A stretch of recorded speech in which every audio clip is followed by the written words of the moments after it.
I was going to play the intro, but I didn't, so go ahead. Okay, well, insert intro here.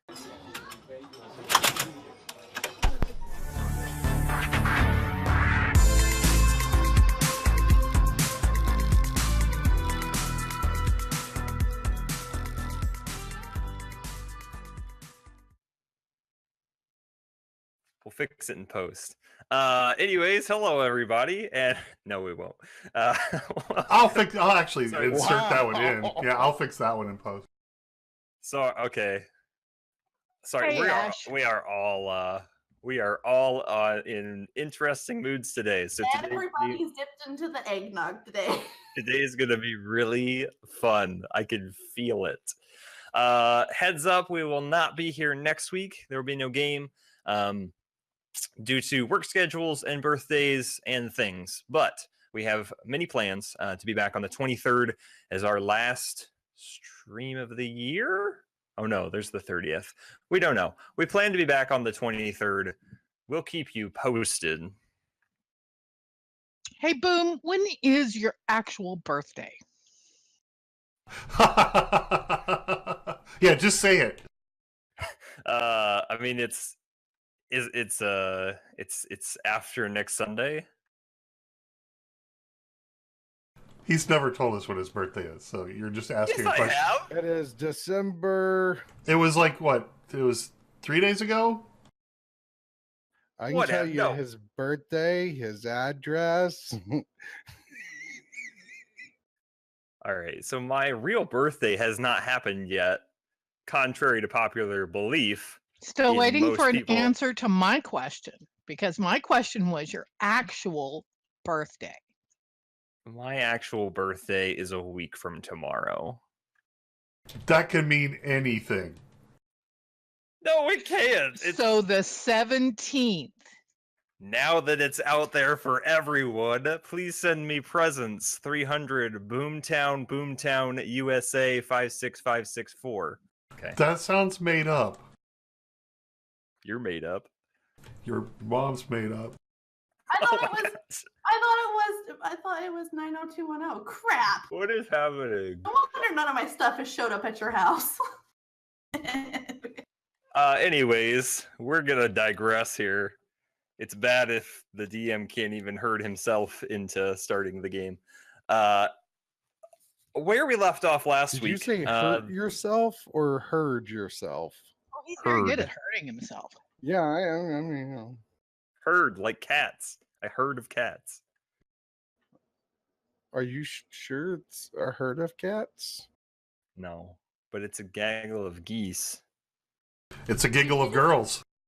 Did you just call me a bird? And a flamboyance of flamingos. Murder of crows. That are fabulous. Where we ended last week, you guys, yes? It's snowing here, Boom. Just thought you should know. Can you see it snowing right now? Well, snow and freezing rain right now, so it's not as pretty as it was. It's not snowing here. And it's flooding too, Boom. That's bad. That's bad. All right, Okay. Continue. Let's try to start the game. I'm gonna tell you what I start telling the kids in my youth group. I'm not taking questions right now. I'll do it at the end. Well, what if it's not a question and it's a declarative statement and he's just, using his manners? You save those later. Yes, sir. It's a blessing of unicorns. Okay, thanks. Oh my gosh.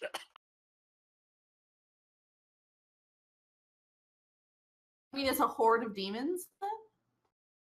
Oh, it's gonna be really sad if this is our last episode. Anywho, where we left off last time, you guys took your airship to Rockfin, where you planned to do some research, and Inna and Zines made the trek to the library. Well, you all made the trek, but stayed in the library to research portals, planes, Tarrasques, and had an encounter with a creepy lady that talked about the coming of the Queen of Air and Darkness, which you guys tried to figure out a little bit as well. Meanwhile, Chad and Zan Falcon fell a storm giant like it was a piece of cake, and gained a magical scroll of some kind, leading them to Baron von Studenville. It's your own character's NPC. I know. I should know. Baron von Studenville. No, that was off of memory. And then you guys learned of some magical books in the private collection of the library that would grant stat bonuses to some of you, or extra maneuvers in combat to others. So you all decided to spend 3 days reading books to take their magical essences into yourselves. And so 3 days later, you packed up and said goodbye to the library keeper, who you have promised a ride on the airship, and made some final purchases, and have gotten onto the airship, where you are now on your way towards Liln, where seismic disturbances have been reported.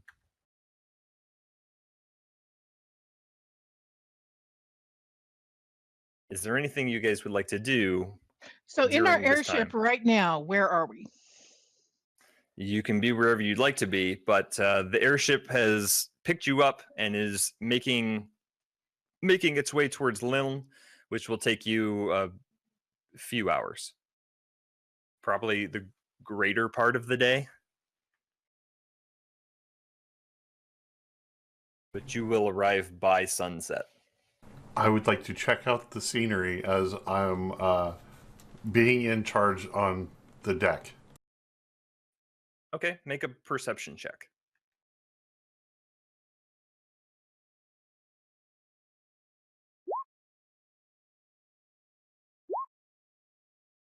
Okay, so as you survey the scenery, take some time away from the helm to just kind of look down and really get a good glimpse of things. You can see the ground from where you guys are coasting. You're not too high, but you're high enough that you wouldn't encounter any trees or anything that's on the ground. You notice a lack of portals that have been opening and closing.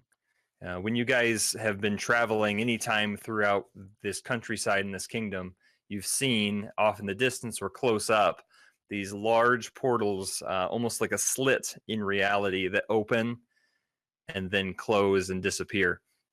And you notice there aren't any of those happening. As your eyes scan along the ground or in the air, you don't see any at all. But what you do see are a bunch of holes. They're big enough that you notice them.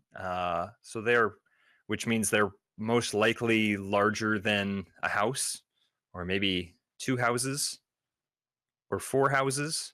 It's hard to judge from here, but you kind of notice a pattern of hole, and then maybe 5 minutes go by, and then another hole, and there doesn't seem to be a pattern to them, except that it does seem that they are the same diameter, and they are going in the same direction that you are.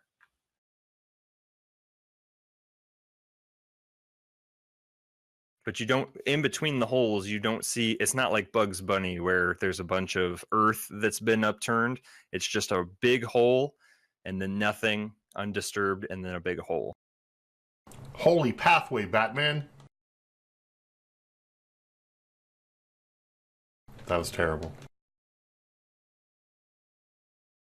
So that is one thing that you notice as you guys are making your trek. You do take time to go around Pilsen Peak, which you guys kind of didn't go near last time, but you do notice Pilsen Peak, which is one of the taller mountains. Yes. Where did we see the first hole? The first hole would have been probably within 2 hours of travel. So once you get past, the kingdom comes down into the peninsula that holds Rockfin. So you didn't really see any in that peninsula, but once you get up near the mountains, you start to see them.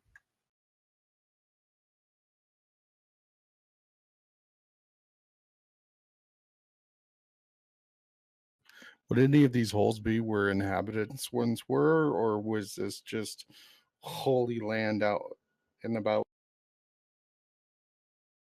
From this distance, it's hard to tell how long the holes have been there, but they look natural. They don't look man-made, and it doesn't appear that they are, it doesn't seem like there's rhyme or reason to them that you can discern from this far up. I'm sorry, we can't see how deep they are? No, not from on top of the airship. Hey, Chad, could we move closer down to the holes? Yeah, take us down. Let's check out a hole. Right, going down, and you guys start to slowly descend, which takes about 15 minutes, just with the largeness of the ship. But you're able to coast like you did near Rockfin and get close enough that you're not hitting the ground or the trees or anything. As you get closer, you could easily fit 4 houses in this hole. How about the airship? Maybe half of an airship if you if you put it on its side and put it in so that it's tall ways, it might fit potentially. I don't want to dive into the hole with my shiny new airship. That would be wrong. But getting a closer look, they appear to be pretty deep. It just looks like something may have rocketed out. There's a lot of displaced earth, so it looks like something came out very quickly. And as you guys continue to coast and you find another hole, it looks like this may be an entry hole. So as though something is maybe surfacing, spending time on the surface, and then going back down into the earth or the ground.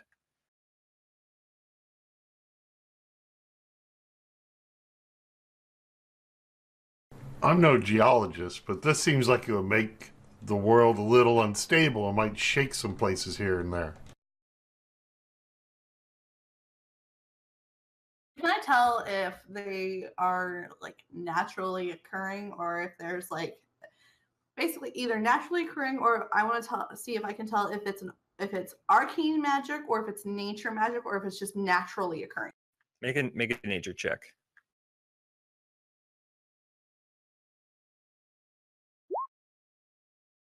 This was definitely made by some creature, definitely a large creature, but it was not displaced magically. Something, as you kind of look closer, as you guys are really paying attention to these holes, you can start to see footprints that are very large in nature, and you can see where there were probably some claw marks and some nuzzle marks.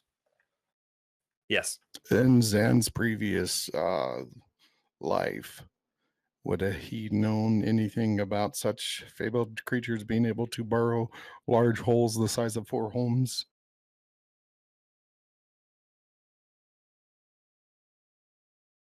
Roll a history check. Come on, 1. They also just spent time reading about the Tarrasque. I'm wondering if they can realize that as Tarrasque footprints. Yeah, as far as you start to think back to what could make a hole this size, and as you guys have Tarrasque on the brain, that immediately pops up. The only other thing you can really think of would be the purple worm that you guys fought when you went back towards the Underdark. It made not holes this big, but it had burrowing abilities with its mouth. And those are the two things that kind of come to your mind. You weren't keyed. No, stupid computer. Does the spice have to flow? Is Zen Falcon a killing word, or is it just Moab Deep?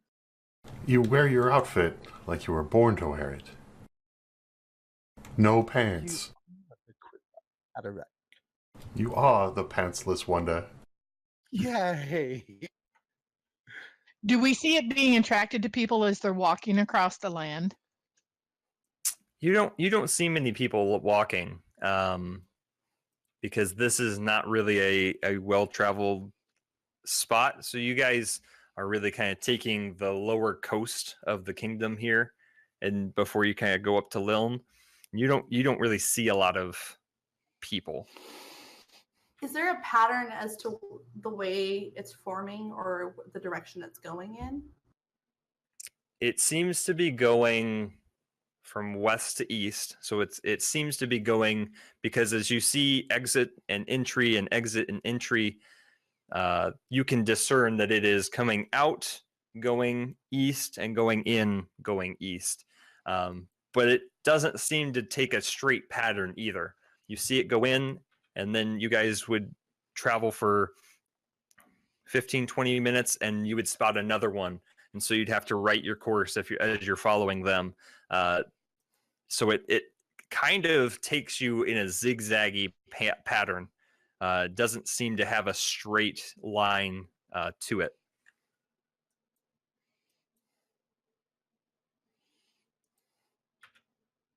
Does that help? I mean, as you guys are traveling to Liln, which is the course you have charted, the holes are following that pattern, just not in a straight line.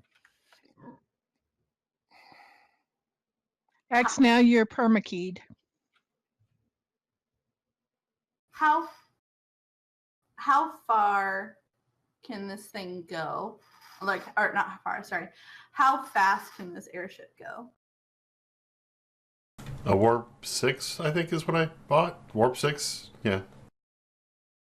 Basically, I just want to know if we can speed track this and see if we can beat it to Liln. If it looks like it's going towards Liln, if we can beat this thing towards Liln to let everybody there know.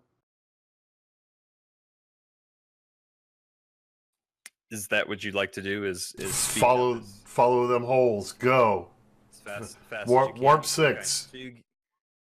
So you engage Warp 6 as fast as this airship will take you. Is our airship? Is it like a Zeppelin balloon type, or does it have like sails like a boat? If I may, it has two Zeppelin things tethered together, so like twin nacelles, sort of like the Starship Enterprise, but not like that at all. But two Zeppelins hinged together, going, the length of the ship. So there's no sails at all. There's they look like paddles, but they're like sail paddles on the side. I was going to try to like give a wind boost to get us there faster, but if there's no thing for me to propel, then never mind. It's been a long time since I posted that picture, but I'll try to find it. No worries. I mean, it could still help because it is still magically propelled. So if you put it in the right places, it would probably still gain some aid. All right. Before we take off at warp speed 6, though, I do want to find Zan. Is Zan with us? Not in audio currently. There he goes. Zan, can you hear? Yeah. Okay. Zinies was looking for Zan before we got to Liln. Zan is currently finding his pants. I want to knock on the door. Yes, come in. First off, I walk in holding a pair of his pants that he told me to hold like 12 episodes ago. I've been looking for those. Well, I figured it was time that you should put these back on. All right, Just then in put the case, big boy pants on. just in case this isn't already canon, we all have a pair of Zan's pants Yes, we do. in reserve just in case. For and just then, such an emergency. And then I want to reach inside my bag of holding and pull out the heart-shaped pendant that I have, and I want to give it to Zan and tell him that this would probably look really, really pretty on Unaora. And Zan thanks you. Then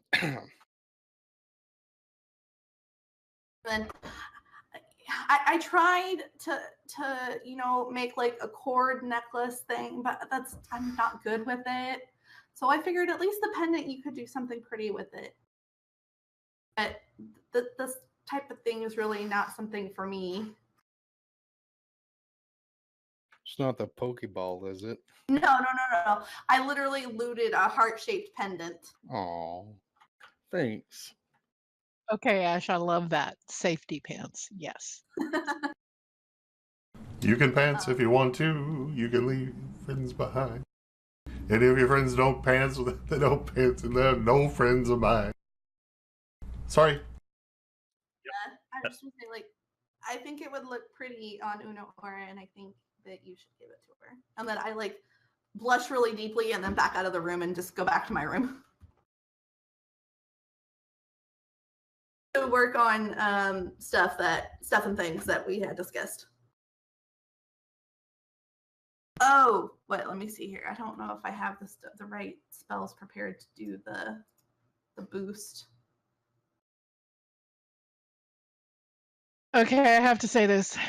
I didn't think I could love Live to Game Wade anymore, but the fact that he knows the words to Safety Dance makes Safety me pants. love you more.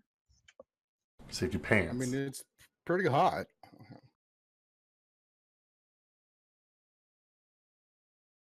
Okay.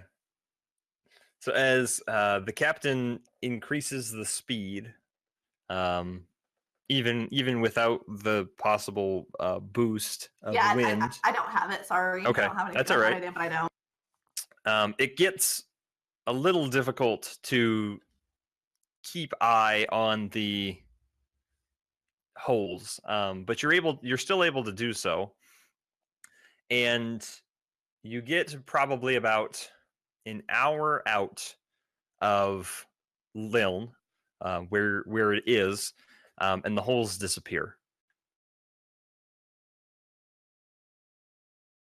Should we look at the last hole? Let's investigate the last hole.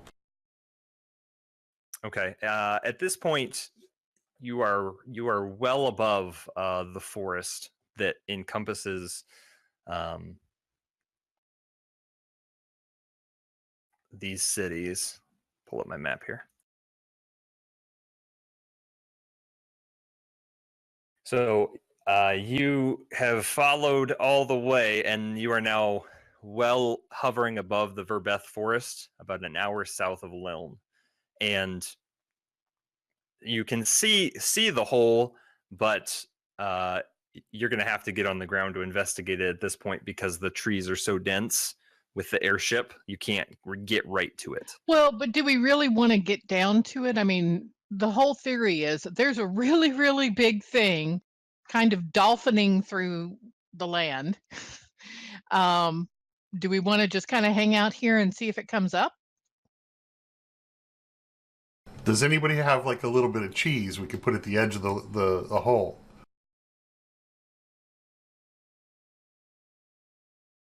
Do you guys want to check out the hole, or what do you want to do? Because I'm game for whatever you guys want to do. So the last hole that we saw was an entrance hole, correct? Correct. I'm guessing this is Lil's problem. Which makes it Unaora's problem, which makes it Zan's problem, which makes it our problem. So do we want to go down here and go to the hole? Well, do we want it's kind of pointless to go to this hole. We need to go to, by all of the holes we've seen, we could totally calculate where the Poppy Outie hole would be. it will take you a little bit of thinking, but you may be able to discern a couple of places because they didn't go in a straight line. They were kind of zigzaggy and like a connect the dots kind of deal.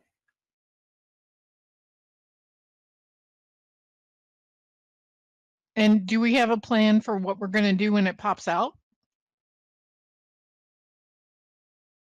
Well, our goal, we have the option. It hasn't come out yet, but our goal was to get to Liln and warn Liln that something is coming. That we've visually seen it heading this way, and that we need to get Liln out and evacuate Liln. Would there be, not that I even know if we could do this, but would there be any benefit in trying to tag it? So you could track it essentially. How long does Hunter's Mark last? Let me put down all of my knitting. How dare you ask me a question? What, like 8 hours? Up to 1 hour, but I have to maintain concentration, so I could not get more than 90 feet away.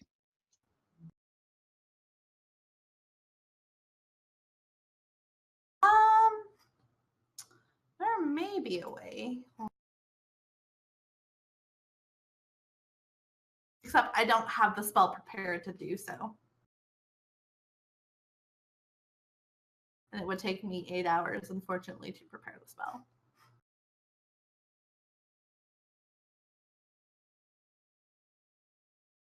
I got a DM question for you.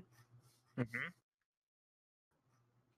Does something, if a magic item touches a creature and is left on said creature, do they have to actively try to attune to it, or will it just being in their presence automatically attune if they don't have attuned items? The act of attuning is usually something that has to be initiated by the thing or person wanting to attune to it. I think it requires some kind of concentration to attune to it. Yeah, there is intention needed to be attuned to an item. Otherwise, think of the things we could have slapped on Beowulf's back.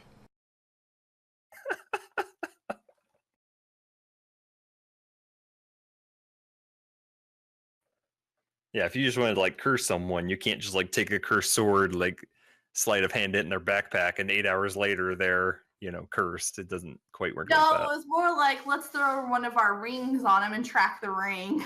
Right. Well, we know it's coming this way. We know it's zigzagging. We don't have the exact pattern, but we could probably relatively well guess where it might come out. But I think we need to get to Liln and get them out before it gets to Liln, because for all we know, based on this trajectory, does it seem like this thing, if it was to continue the pattern, would pop up in the middle of Liln? Like, does this pattern look like, if this pattern kept going on in forever and ever, does it look like it could pop up in the middle of Liln? Possibly.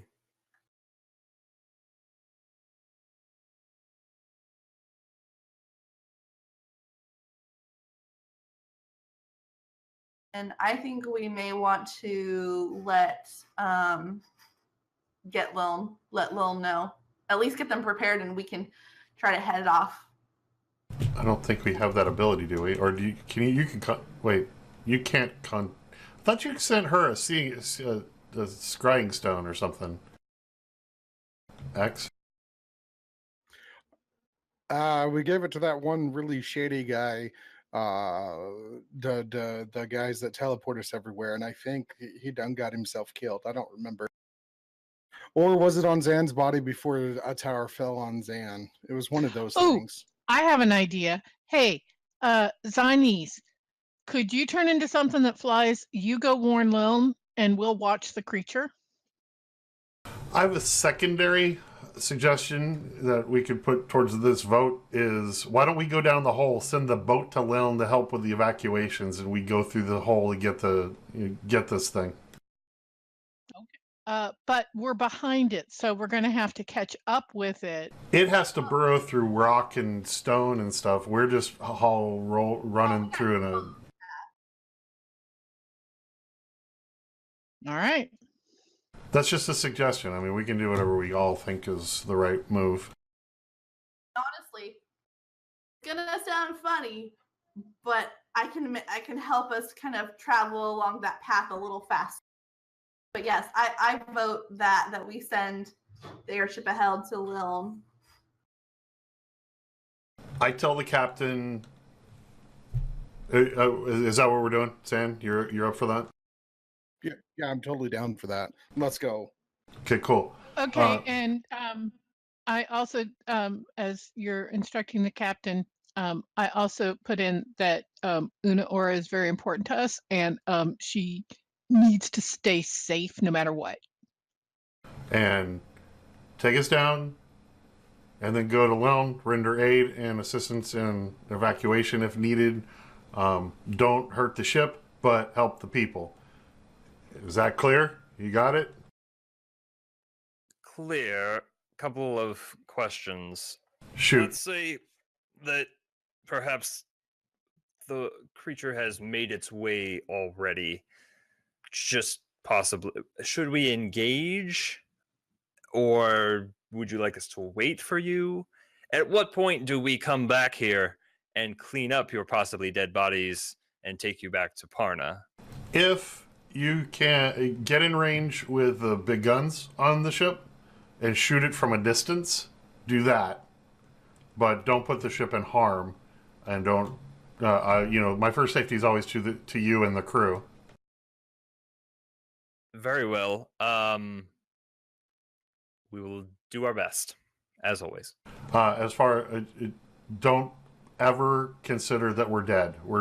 Don't, unless you see a body, don't consider that we're dead. And if we do see a body, make sure through magical means that it's actually us. And that we're actually dead. Try to resurrect us and do all the things. I didn't mean any offense. I was just asking. Well, we're kind of new with you, so we need to develop an understanding. Yes, an understanding, and that's what I was getting at. Don't ever count us out. Very I don't know if I like these employees. All right. We'll let you down, and we will head to Lilm and try to help with any evacuation. Right, the last thing they say is we'll let you down. Okay. As he starts as he starts descending, I jump off the ship. Okay, you just jump on the rails, and you guys watch as he puts his arms out, and Chad and dive. Just Peter Pan's off the side. About 200 feet from the ground, I put my ring of featherfall back on. You're attuned to it, though, right? Yes, I attuned to it. I've had it on me, but I haven't been wearing it. Exactly. That's what I thought. All right. So you activate it? I do. You just start plummeting towards these trees with a plan. You calmly slip your ring onto your finger, and your speed suddenly decreases, and you just start coasting nicely and neatly into the tree canopy. I check out the hole. Okay. The rest of you have to take the ladder down. You're not taking the ladder down? Then what are you doing? Can we take Zines down? Whatever you'd like to do. Zines is going to I'm gonna pull the key lift and swan dive off the side of the boat, and right before I hit the ground, I want to wild shape into an earth elemental and earth glide into the earth. Very nice. Oh man. So as you 3-point land onto the ground and dust yourself off, Chad, you look to the right and you just watch as this speeding bullet of a Zines turns into a rock elemental at the last possible moment and just pencil dives into the ground. leaving no trace. I yell at the ground where she landed. Well, that's cool too. So I turn to X and I look at him and I look at Chill, and I'm like, okay, you're going to need to help me get him down the ladder. I would love to help Chill get down. No. We definitely paid for the animal hoist off the ship thing because Chill was readily apparent when I ordered the ship. So there is a means to get Chill down. In addition to a ladder, there's a basket. little under the canvas lowering thing. Yes. Sure. Okay. It takes a little bit, but you can get him set up, and he is pulleyed down. Just and he just like slowly starts to descend. What's the name of your pilot guy? I'll tell you. As I look. Zargo? Yes. Jazargo. Zargo, do something about that pulley squeak thing. Yes. That I'll put Drin on that, of course. Fingernails on chalkboard. Then, like, as soon as I hit, I swan him in the ground, then I'll slowly like reappear out of the ground again. Basically, that was my idea, was to follow this thing, but to have me like sink halfway down into the ground, like a surfboard essentially, and have them on my back, and we're following this path. I bought a Ring of Featherfall about 20 episodes ago, and I've wanted to use it, so I'm gonna use the damn thing. I gave mine to a beautiful chicken. No, I mean for when we go into the hole, I want to be like a little surfboard thing, and then y'all just kind of get on my back or whatever. I'm down. I'm not gonna say I'm always up for writing zinies. Oh, and before we leave the ship, we tell the captain to be on the lookout for a guy that looks like this wanted poster. Take this wanted poster with you and look for this guy.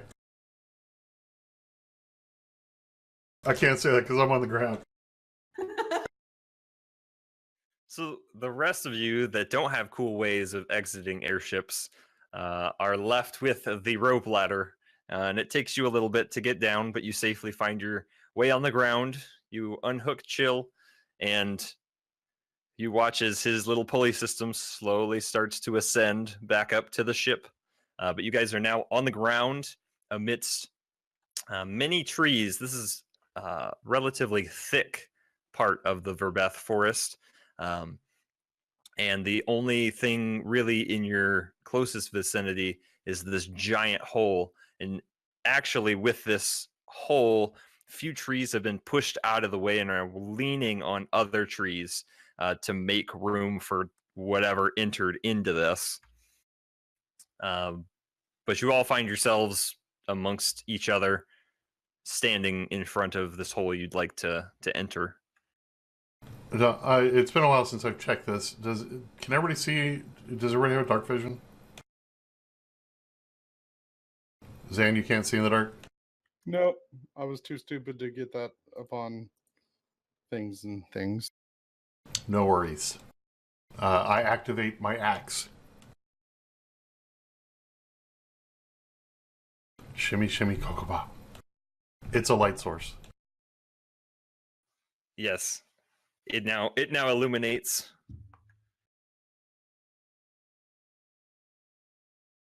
I charge the hole.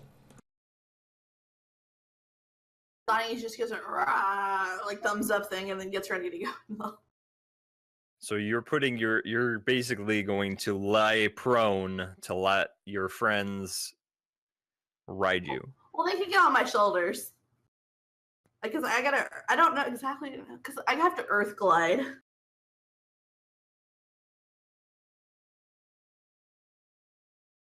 Yes. But I am a large creature.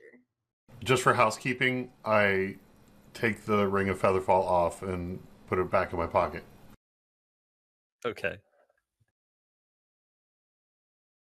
I don't want to just willy-nilly fall slow. Sometimes I want to fall fast. I want to be able to be the architect of my own dissension, if you will.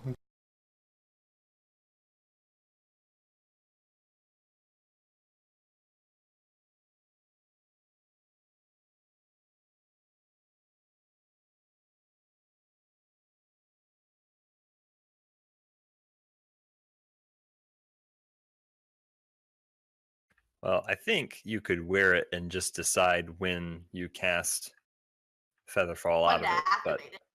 yeah, but it's all good. I like the flavor anyways. Be like, go, gadget Featherfall ring. And then feathers pop out and like slow your fall.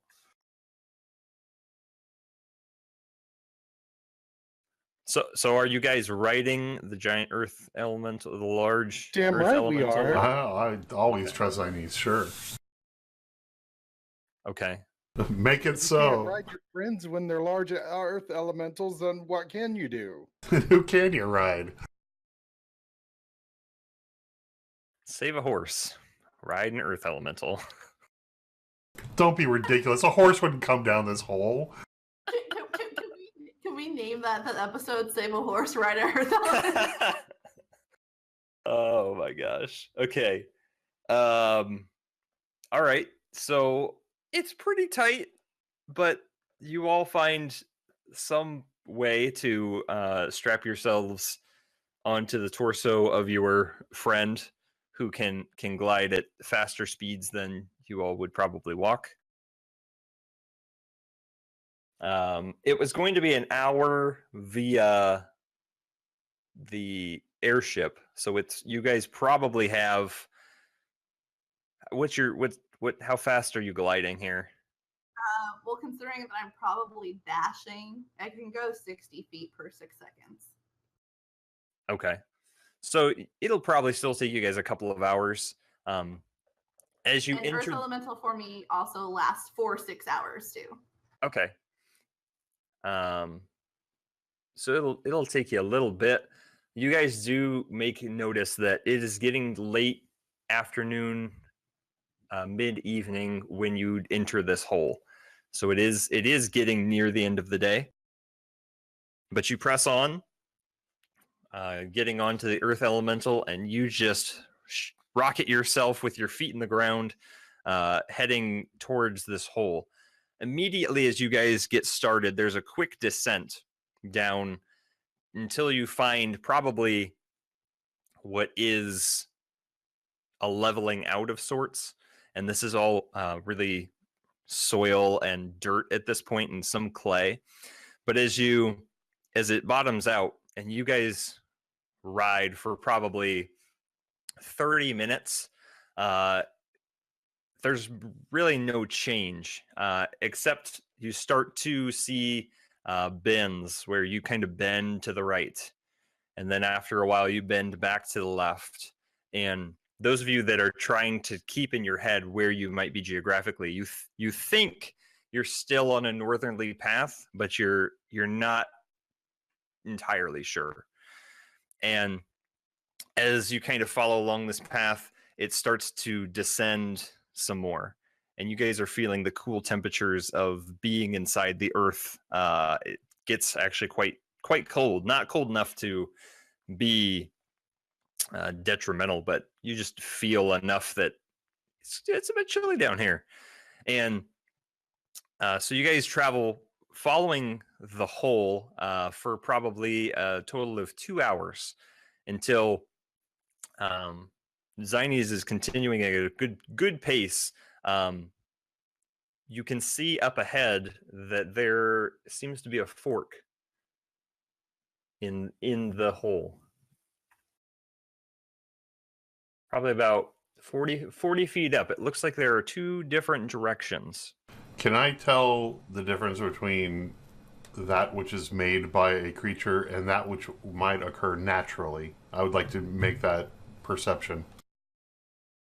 Yeah. Make a perception check. Hey, Anna, Gabby wants to know what the prize is for the wanted. Yeah, I was just noticing that. And on that topic, we used the in thumbnail for episode 46. So thank you, Gabby. That was a great picture. Loved it. It was applicable for the time, too. Yeah, thank you, Gabby. And Gabby, the wanted poster is for a dark mage that killed Chill. She wants to know what the reward is, though. The reward is killing the asshole that killed Chill. I don't know how much gold you have, Chad. If you kill it, Gabby, I'll make it worth your while.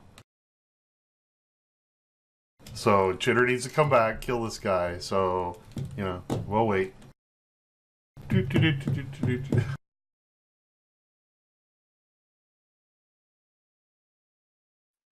With a 21, you can discern that around where you guys are currently at, it is shifting from dirt to stone. And it appears that this cavern kind of opens up into the two paths. And it looks to be naturally occurring. So whatever was burrowing has made its own hole until it found an already open cavern of some sort. How big are the caverns? Or cavern? It's still big enough to potentially house this creature. Okay, so I have a feeling that Chill probably has a scent for this creature, based on the fact that we've been following it for however long. Maybe.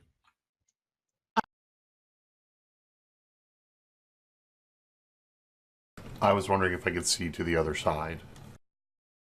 You can see up to where the fork is, and you can see the cavern that goes to the right and the cavern that goes to the left. So you can see the wall. The ceiling in here is pretty large, probably upwards of. It kind of opens up to probably upwards of 100 feet, and the hole is much larger, probably 60 feet. These large caverns now.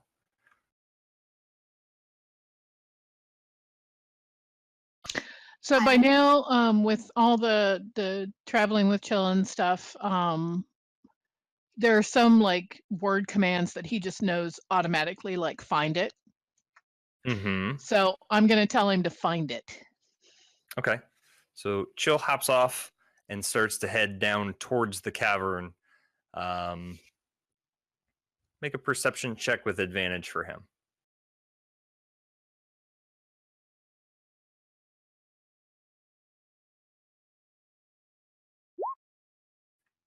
(21). He kind of sniffs around and looks to the left. You see him disappear for only about a second until he walks back, sniffs to the right, and then finds his way back to the left, and then finds his way kind of to the middle and sits.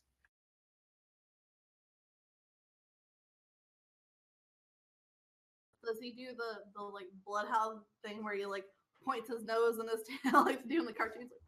No, he doesn't seem to have a direction. Maybe it's time we split the party.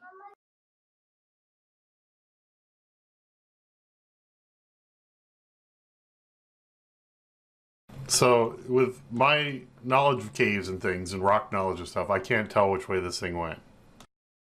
No, because as you get closer, they go in two opposite directions, and they look almost identical. I should be good at knowing where I am in situations like this, which direction I'm pointing. Which way do I feel Liln is from here, in accordance with the directions I can go? Make a nature check to see if you can figure out, because you guys have been traveling for some time now. 16. Liln is probably still ahead of you, but you're not sure which of these paths will get you there. We could send Chad and Zan down one and me and Enna down the other.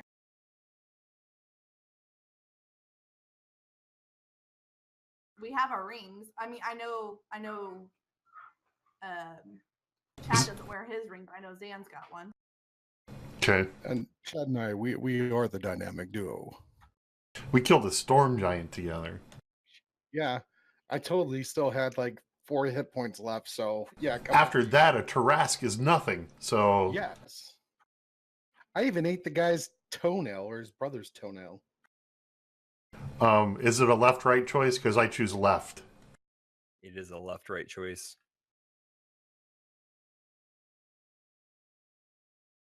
I think, are we going to go ahead and split the party here? Guess so. We still haven't learned from the first episode. I mean, unless you can figure out some way to track which way this thing is going. I've done everything I can. My rock knowledge is failing me in this pursuit. Yeah, I don't know since it ran into a cavern, but at least this way, you're tanky, I'm tanky, Zan can heal, Enda can heal. Try not to engage the thing so we can get to you if you find it. Just try to. It probably won't hear us. We're probably going to catch up to its butt. And butts really can't hear that well. Well, we have the ring, so if we find it, we can let them. So Zines, are you still in Earth elemental form at this point? So Zines isn't making any part of this plan. She's just like nodding and giving thumbs up to this. Are we super quiet? That's what Gabby's saying. I can't hear stream and stream. I just turned it up though. Somebody listen to it and somebody say something. We've got to check our 4-watt setting. Dreve only. No. Okay. Hold on. Hang on. Did we turn down the 4-watt setting? I will turn Dreve up. I'm not any farther away. It's just I'm also in a room that echoes, unfortunately, because there's no carpeting in this. But my mic hasn't moved. It's stationary. Okay, I have turned you up, so we'll see how that goes. Sorry to interrupt. Okay. I'm gonna talk Before about we- you. Before we get a takedown, let's. Okay, so Zan, Falcon, and Chad are going to the left, and Inna, Zines, and Chill are going to the right. Okay. It also works out because I'm the light source for Zan, so we're cool. Right. And everybody in the right party can see, correct? I have dark vision and tremor sense. Okay, great. So you guys take off, you split up and take off in your various ways. And after about 60 feet, both of your corridors start to bend. Your guys' corridor bends to the left, and Chad and Zan Falcon, your corridor bends to the right. So you guys continue, and you cannot see each other at the current time, but you're currently still within enough radius to speak with each other. I have to be like, are we like within 1 mile? Correct? Is the limit on our rings was 1 mile? I think so. Okay. I should know, but I don't. I didn't remember there being a limitation to the rings we had. We can only communicate within 1 mile. So if we were like, I'm 1 mile here, then Anna's another mile, then Zan's another mile, then you were another mile. We could essentially spread out over 4 miles, but only the person who would have to like relay. You could daisy chain it, yeah. We could open up our own telegraph station.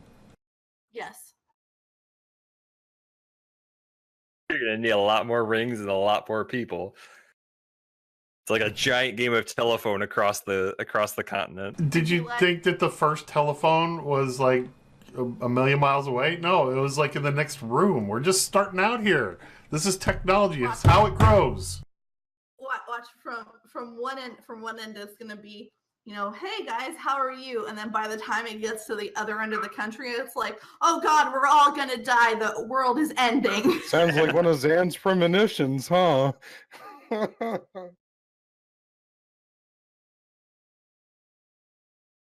All right, we'll start then with Zan, Falcon, and Chad. As you guys continue down, your corridor really opens up from being a cavern or cave-like tunnel to being just an open expanse of staying on the same level, but the ceiling almost disappears up to out of your dark vision range. And even with the magical light from your axe, you can't see the top anymore. And you start to walk to the right just to see if both of these corridors meet each other.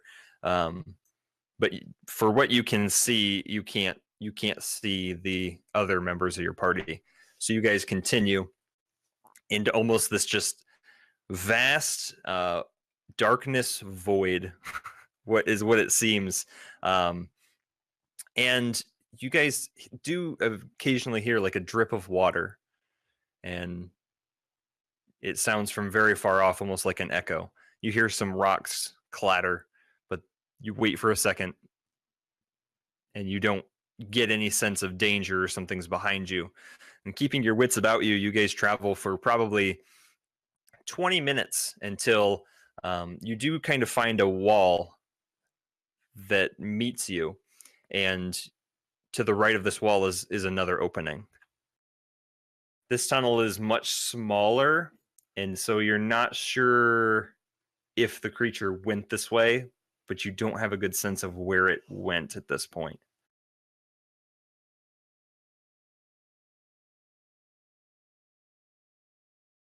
I grab San Falcon's hand and hold it gently, and I bring it to my lips, and I yell into there, "We kind of hit a dud spot. Guys, we don't know where to go from here." And I let it go.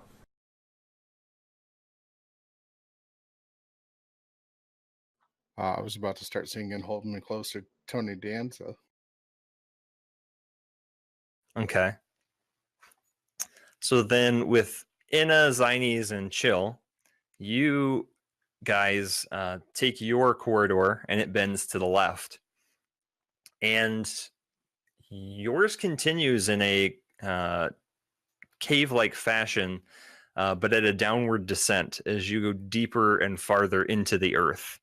And so as you go down, you spend maybe 100 feet of very sharp decline as you kind of ride Zine's earth gliding down until you hit kind of a bottom. And the bottom can, as far as you guys can both see, just continues and continues and continues until roughly 20 or so minutes, your tunnel starts to shrink and get smaller until you start to notice it's probably only 20 foot by 20 foot at this point.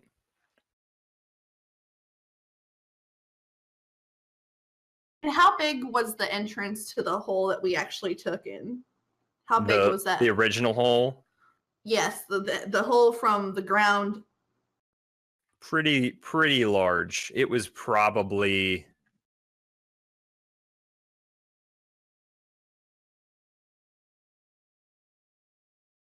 maybe 60 foot. Okay.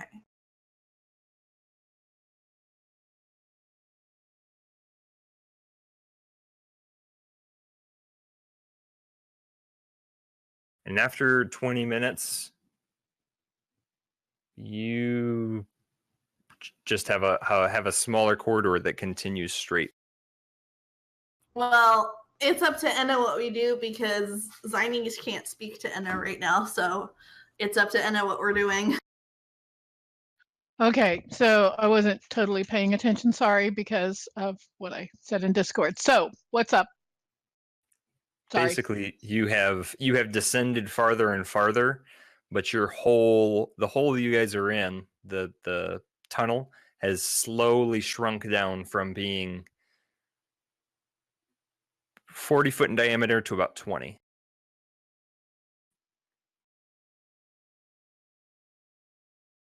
And it continues straight, but you're noticing it getting smaller. Chill, find it. Make another perception check.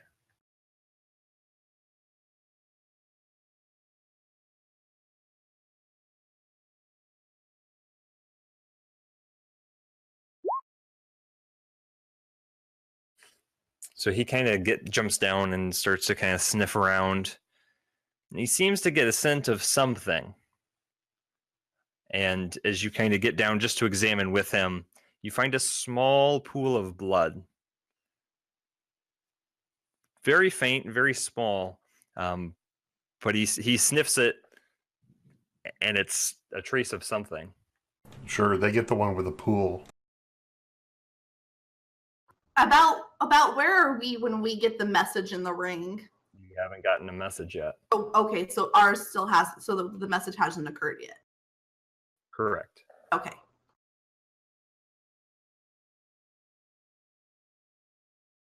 Because of the timeline, not because of the distance, right?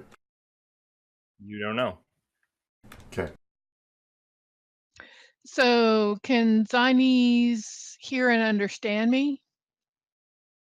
All right, can Zines point? Zines, which way do you want to go? Since you have all the information.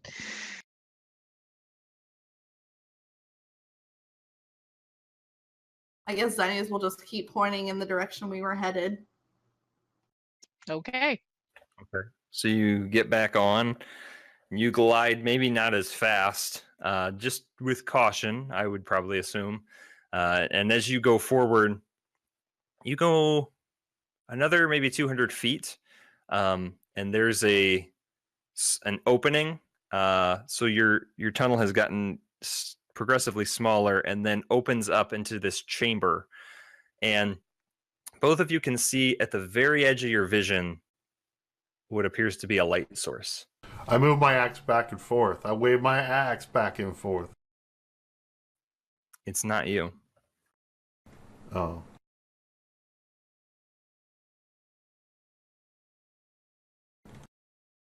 But I wanted it to be me. I know you did. Did that attract any attention of anything unwanted? You waving your axe back and forth? Yeah. In your timeline, no, it did not.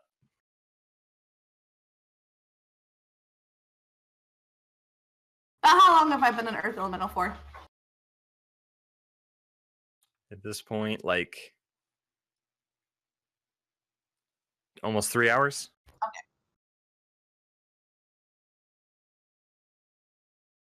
Zinies is going to do her best to, obviously, since her ring has melded into her hand, she can't do anything. But she's going to, like, get Enna's attention and point to her ring.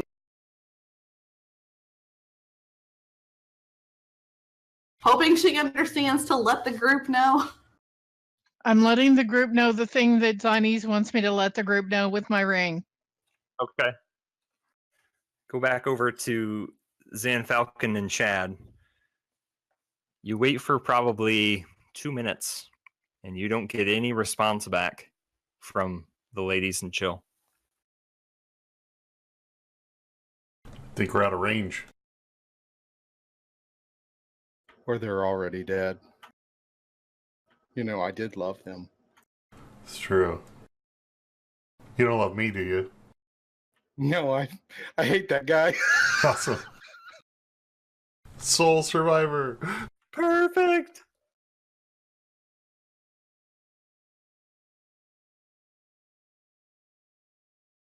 Okay, just to reiterate what we have the big cavern that goes up, and there's a smaller one that goes right, or another one that leads off to the right, right?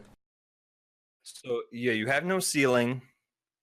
You have a vast on the right, vast on the left. Right now, you've hit a wall that goes as high as you can see, but there is a small opening, probably 10 foot by 10 foot, that continues forward. Do you want to just take the small one that we can do something about? Let's just do that then. Okay. So you guys continue into this small hole that actually does start to ascend up just slightly. And after 5 minutes of walking through, you can see about 60 feet ahead of you that your chamber also opens up into natural cave. Do I see any kind of light source in this cave?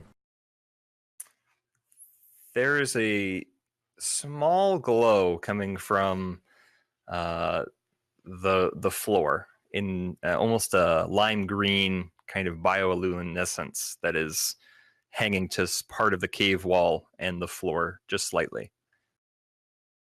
But I don't see my group. Just Zan, right? No, just Zan. God, make him sound unimportant now.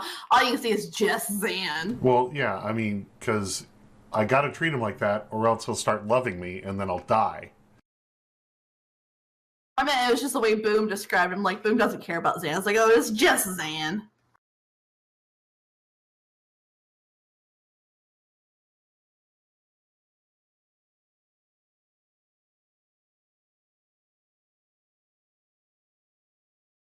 What do you think, Zan? Sorry, I was having to respond to something. I'm just Zan, and you know, I've got to depend on you for my light source, so I'm gonna go wherever you go. So I'm gonna, if you can't do something smart, do something stupid really loud, right? right. Yeah, that's exactly what you're supposed to do. I'm not sure what to do here, so I'm just gonna yell out as loud as I possibly can. Barbaric yelp again? Barbaric yelp.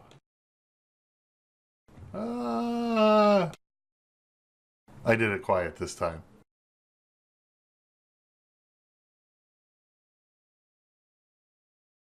You hear some shuffling from up ahead. At this point, you guys are still kind of in the bottom half of this tunnel that goes up about 10 feet and then levels out into the... So you're hidden, but you hear shuffling and scuffling.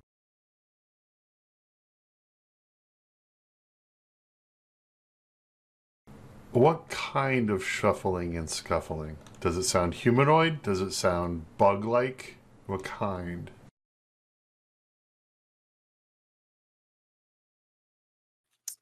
You hear...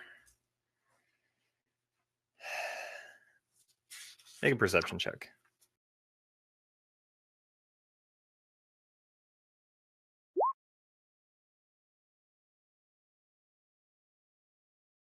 Just scuffling.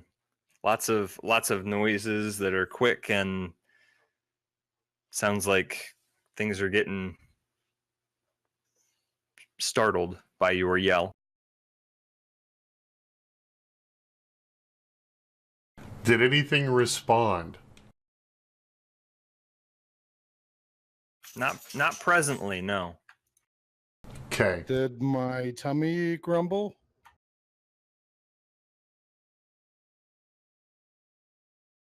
No? Make a perception check. I perceived that my tummy did not grumble. We'll push forward then, I guess.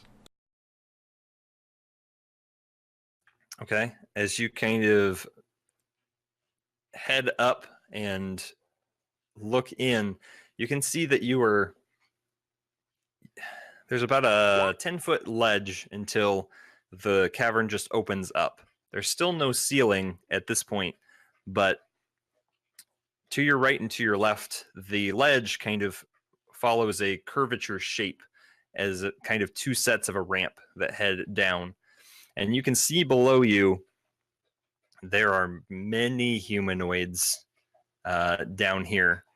And they seem to kind of have this circular pattern to them, almost as though they know something is coming from above, but they seem to be kind of quiet for now.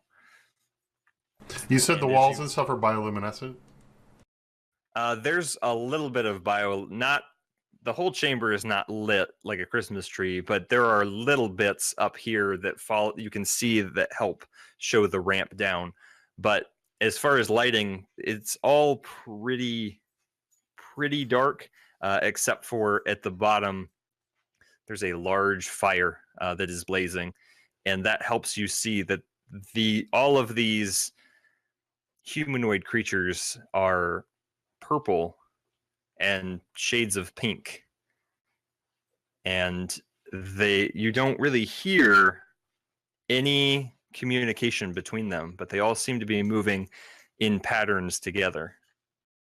Do I think that if I turned off my axe light, that Zan would be okay and safe. He probably will be able to see once you guys step further into this chamber. Right now you're kind of at the edge after you can peek over just to see that, but he can see pretty well in here. It's dim enough, and the fire gives enough of a light. You guys are probably 100 foot above, and the ramps are, so the ramps go down to another ledge, which then allows for other ramps. So it's a little bit of a switchback to get down there. Okay, I don't want to attract attention, so I will turn off my axe, but I'm not sure where to go from this. This doesn't seem like what we were after at all.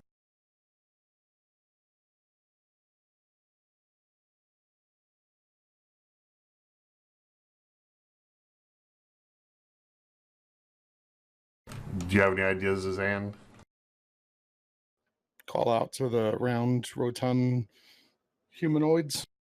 That's what Zan would do.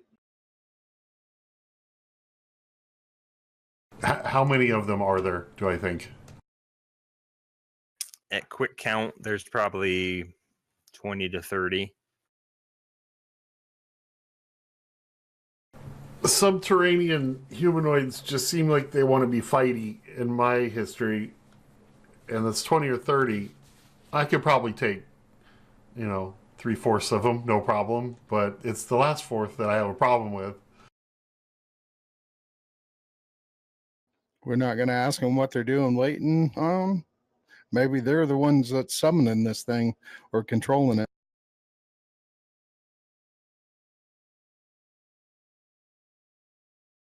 Can we try the ring again, see if we can get reception? Yeah, so you try to call out via the ring softly, but enough to get something. I heard a response from Chill. I just heard it. It's like, ruff, ruff. I heard Chill. It was all in your imagination. This is theater of the mind.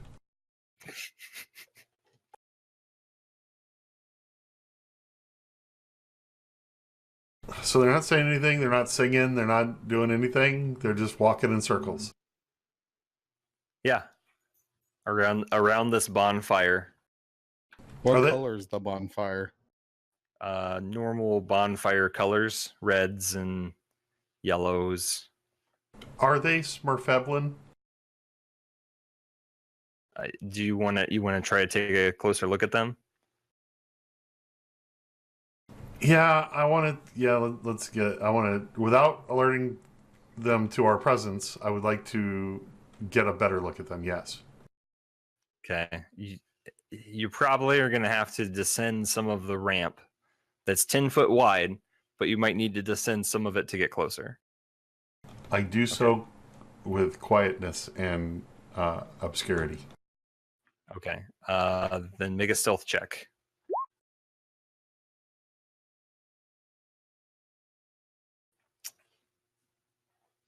You have the best intentions to be quiet and stealthy, and you make your way down, keeping to the ledge and keeping out of sight and out of range as you kind of get 20, 30 feet down this ramp.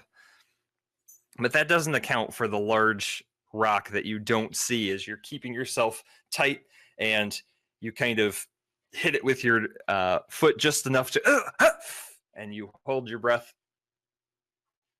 I couldn't roll at an advantage because this is my natural territory ability place that I'm at home in.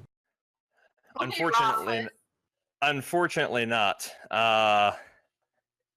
And you hold your mouth, and you are as close to the wall as you can get.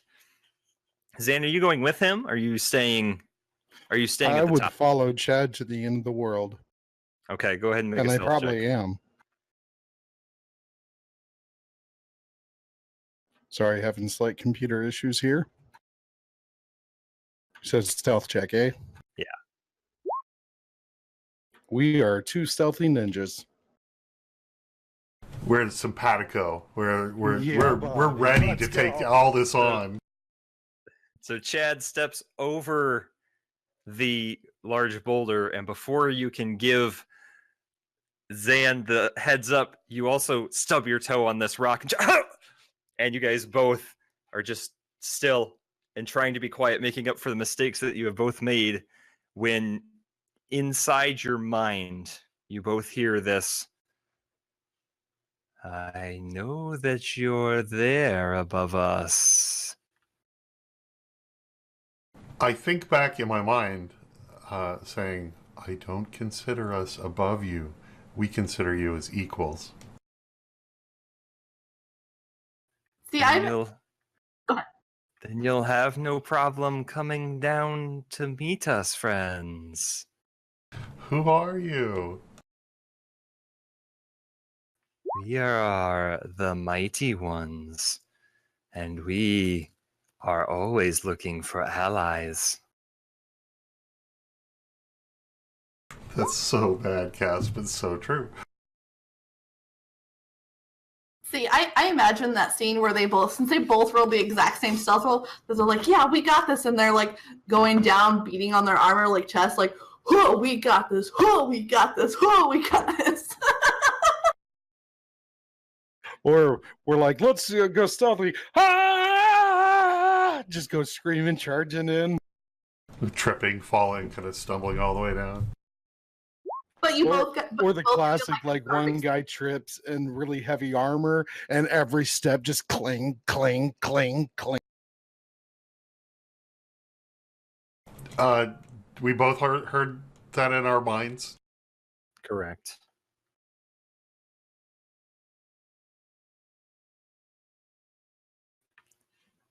After a small second to think how to respond, you hear from the bottom of the tunnel and the shaft, you hear, mm, mm, mm. Is it time for bacon?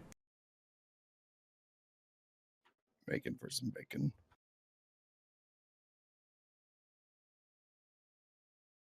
They're cultists of some sort. The thing about cultists is they're not good, ever. There's never, like, a good cult. Ever. Well, they haven't met you yet. Let's convince them that you're the largest dwarf that anyone has ever heard of or seen. Thus, you are like a pantheon of a dwarven god, and that they must worship you and do your bidding. Being a god does appeal to me on some levels, but not all levels. I'm sure the paperwork is just tremendous. You know, I do run a temple, so I do know something about this. Actually, there's really no paperwork, and you know, it's all hearsay, really. I mean, when was the last time you saw Revor who? Wait, who? What? Exactly.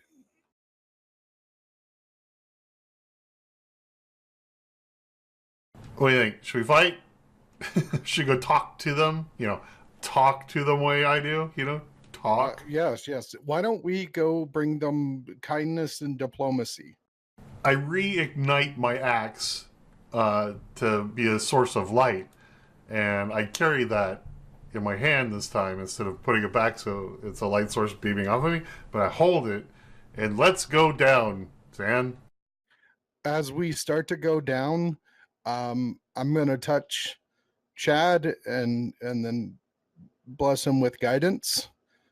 So in the next wee bit, he can, well, never mind.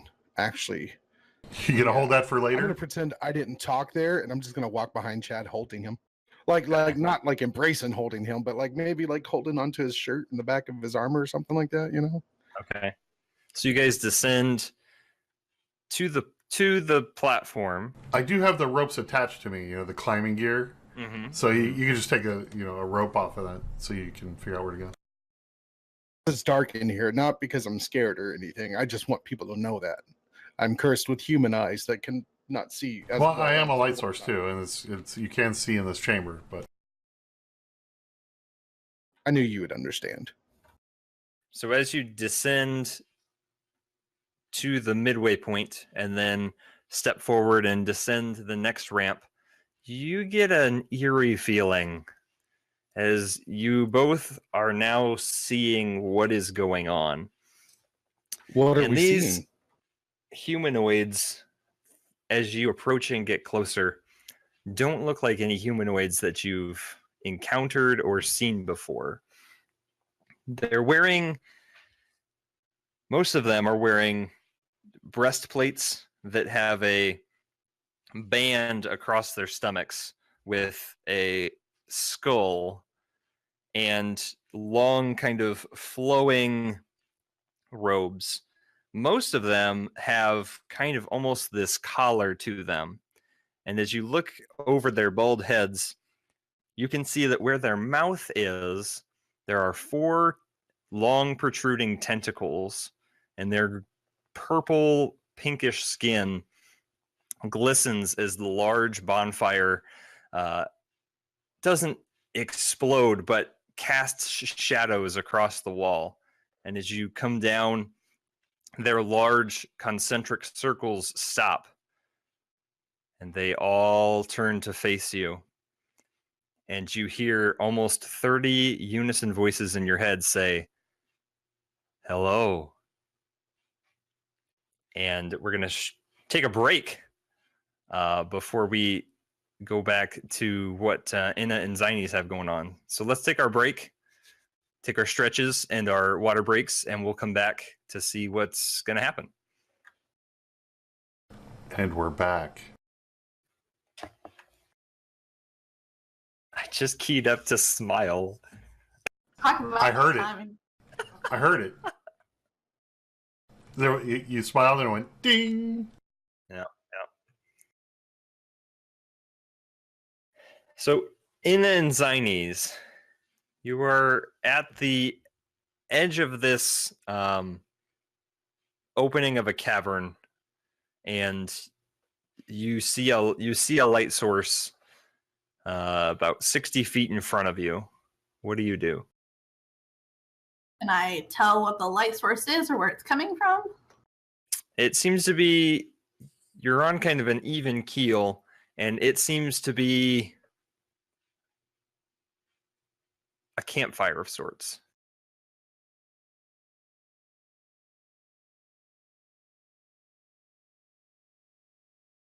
Do we want to get a little closer?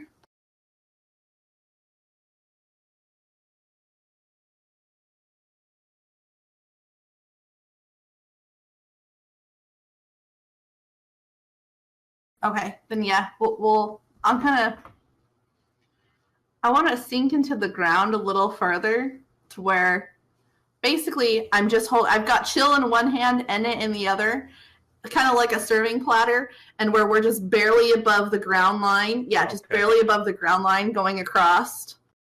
But I tell her to kind of like, 3-point hero, get down a little bit. Okay. And then Go and quietly go ahead. move. make a stealth check. Try to beat our stealth check. I'm telling you, we had it nailed. Do I Oh, need to sure. make a stealth check? If you want to get all No, 26 on us. You're all right. I was gonna say, But because my she's- Earth Glide thing says it doesn't disturb, so. Yeah, no, I'm not as worried about you. Just making sure she stays low and keeps chill low. And so you guys coast up about 30 feet, and you're now 30 feet. You can see there's some boulders and things to the right.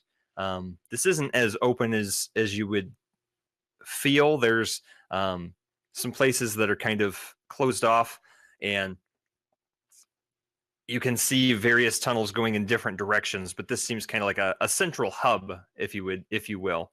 So you can see ahead there's another path, and then to the right another path. But this is kind of a hub among different tunnels. And as you get up close to this fire, you can see several humanoids, and these appear to be human in nature, and They're all wearing kind of these dark robes, and as you kind of follow the trail of blood, you can see it leads right up to this campfire. And you see to the right, there are a couple of bodies, and doesn't look like all the pieces are there.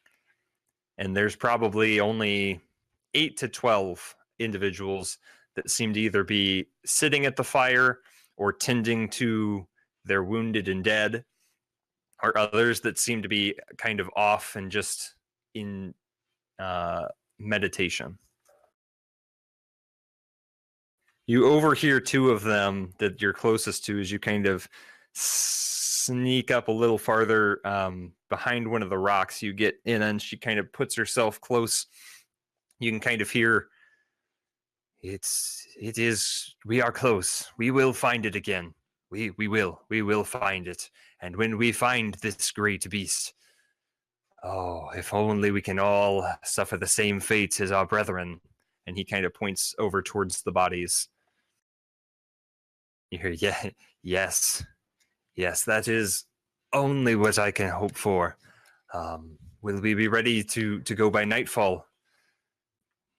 Whatever time that it is here, we can go whenever we are ready.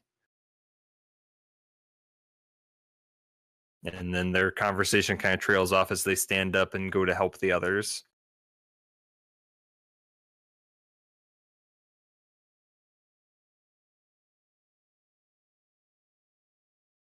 So what do you do with that? I point back down the way we came.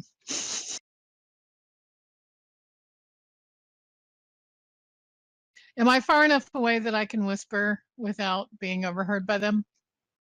Probably. Okay, if they want to die to whatever this is, I don't see any reason to continue this direction.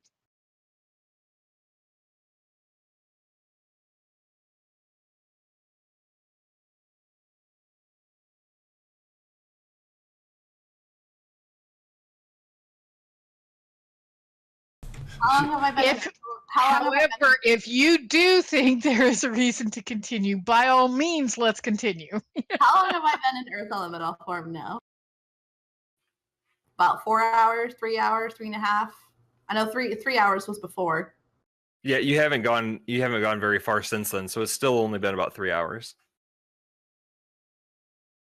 It's more, do I drop the form and talk, or do I stay in this form to tank?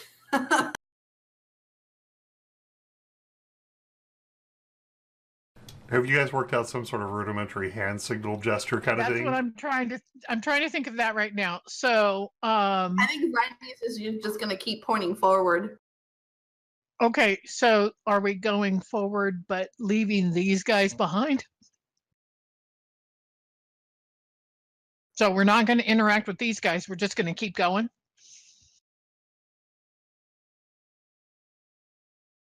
Can I share out of character notes with Cass? Sure. Can I metagame, please? No. It's just because I take notes, and I know sometimes she's busy and doesn't always get to take notes. What are you trying to say? Or she just sucks and she doesn't take it. Yeah, that's what. Yeah. We know that there was a cult of people that were trying to summon the Terrorist and to eventually sacrifice themselves for the Terrorist. To bring forth the Terrorist. Okay. So they're saying they want to meet the same fate as these guys. That means they know where the Terrorist is. They're heading towards the Terrorist. They can lead us towards the Terrorist. Okay, so we need to interact with these guys to find out where it is. Either that or just keep our distance and follow them. Hey, Zinies, I think we should maybe follow these guys. It just doesn't.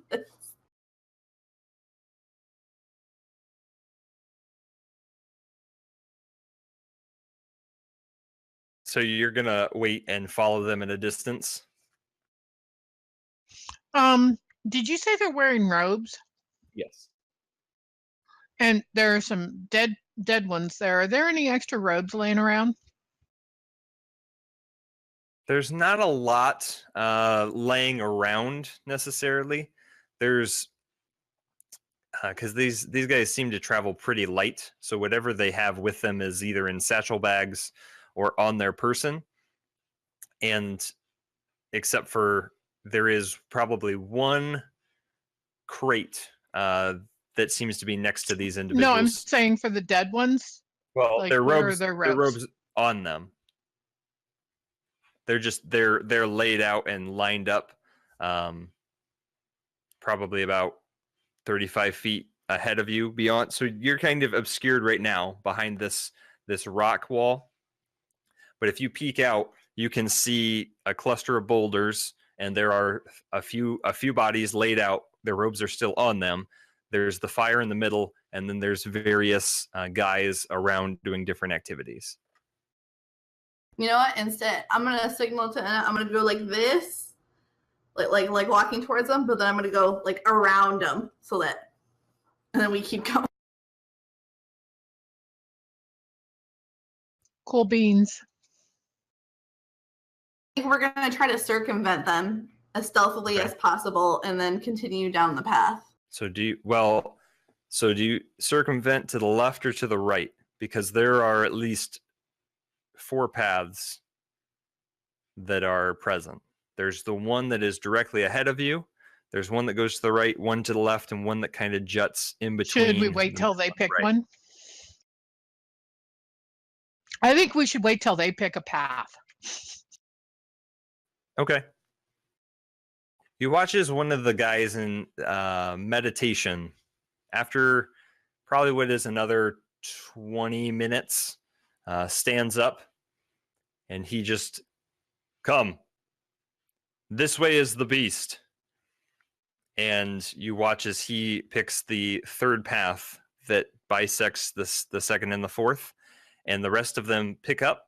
They leave everything behind and just start walking. Can I grab one of the leftover capes?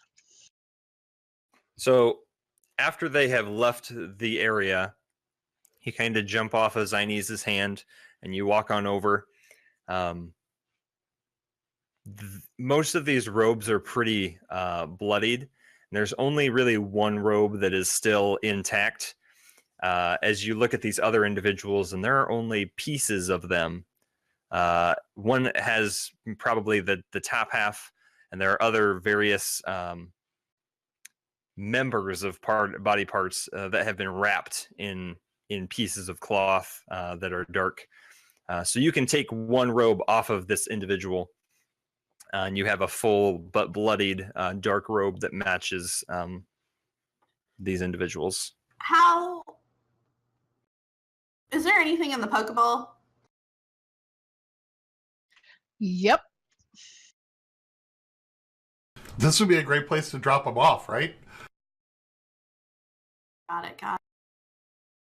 Oh, there went that idea. I don't know how to tell an animal to hold its breath. I have an idea, but I can't tell. I don't know how to tell. I was gonna do like a ball and then the snoot and then like be like a ball and then up to Chill's nose. So I'm gonna try. I'm gonna take a couple minutes, and I'm gonna try to teach him by holding his nose closed, and then letting go, and then holding it for longer and letting go, and see if he gets the idea of holding his breath. Boop him on the snoot. I'm gonna be scratching his head on scratching the top of his head while I'm doing it, so he knows this is all good. He's smart. Don't give me that look. It depends on how long he's going to have to hold his breath. Well, there's that. I'd say he probably can figure out what you want him to do, but it's going to depend on the application. I missed the part why you need to hold your breath. I'm sorry. Well, yeah, I don't know either. So we don't know yet. Okay. And I don't know how I know that I needed to teach him to hold his breath, unless she maybe. Yeah, you saw Zynes do this. But I I don't see anything ahead that indicates that we need to hold our breath. The earth elemental told you that it stinks up ahead. I'm gonna. So the same way that Zanies had to communicate to me that we might need to hold our breath sometime soon, I then pass that along to Chill. Basically, my plan is we need to get ahead of these guys now. And the only way for me to do that is I was going to encompass you and Chill in my hand. So you're going to have to hold your breath because we're going to go into the earth, completely submerge us into the earth. I'm going to well, in that case, let's see how ahead. long we can hold our breath. It doesn't even have to be that long. It's just because they're not traveling very fast. I can travel underneath them faster because I can feel where they are with tremor sense and get up underneath ahead of them and keep going. It was okay, just so with hand signs, you totally show me that. Yeah. I went like this, and then I held my hand out for you guys. Yep. We can do this. Goodness gracious. Okay. So you guys somehow discern to jump into these earth elemental hands. And these other set of hand comes and clasps around. And you both take in a deep breath as I'm gonna keep it open for until the very last second to where I'm gonna fully submerge myself underground. Right. And then, darkness. What? So darkness takes you guys, and you can only see inside of this little handball, and you feel yourselves moving quickly as you go down, and you have no sense of where you are. But after only what is less than a minute, you come up, and you are retracted, and you are able to breathe air again. And Zinies, you have gone under and found the tunnel that was leading, and you're now maybe 5 to 10 minutes ahead of these guys, which with your pace won't be hard to keep. Yeah, and then just gonna keep following the path. All right. So as you follow the path, you go another 30, 35 minutes on a small incline until it bottoms out. And you find yourself yet another opening. But this one seems more natural. And as you guys look out, this opening seems strangely circular with light at the end.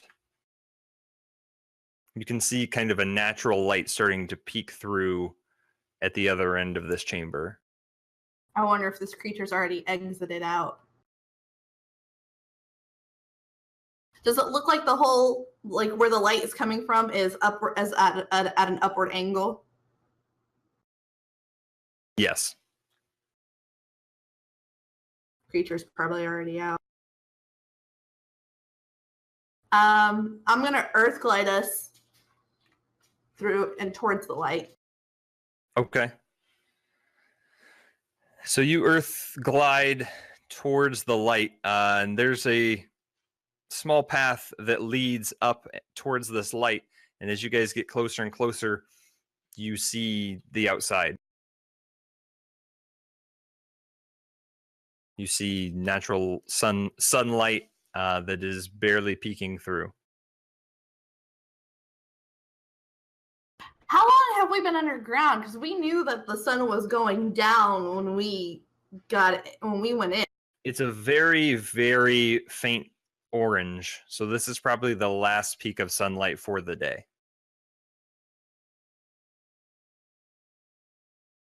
Once we get up out of the hole, I'll go ahead and I'll drop Earth Elemental form I'll lay them gently down so that they don't.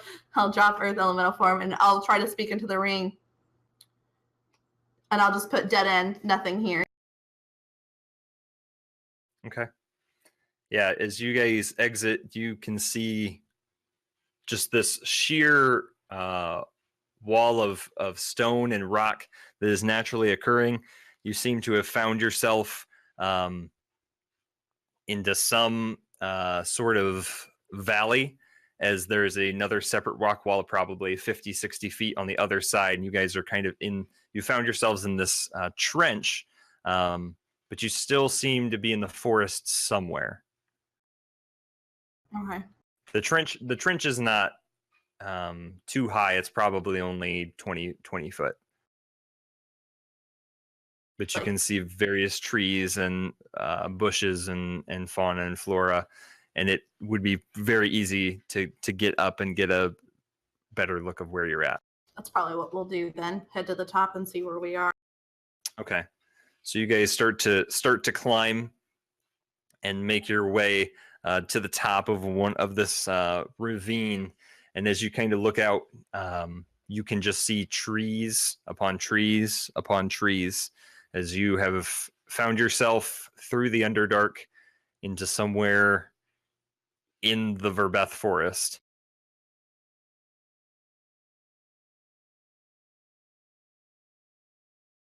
No sign of the creature, no fallen trees.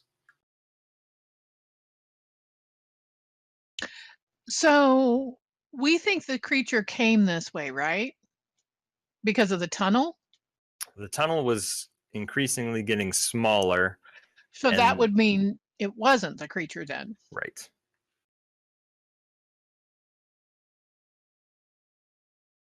So the tunnel was just a naturally occurring tunnel Correct. that we ended up in? Yes.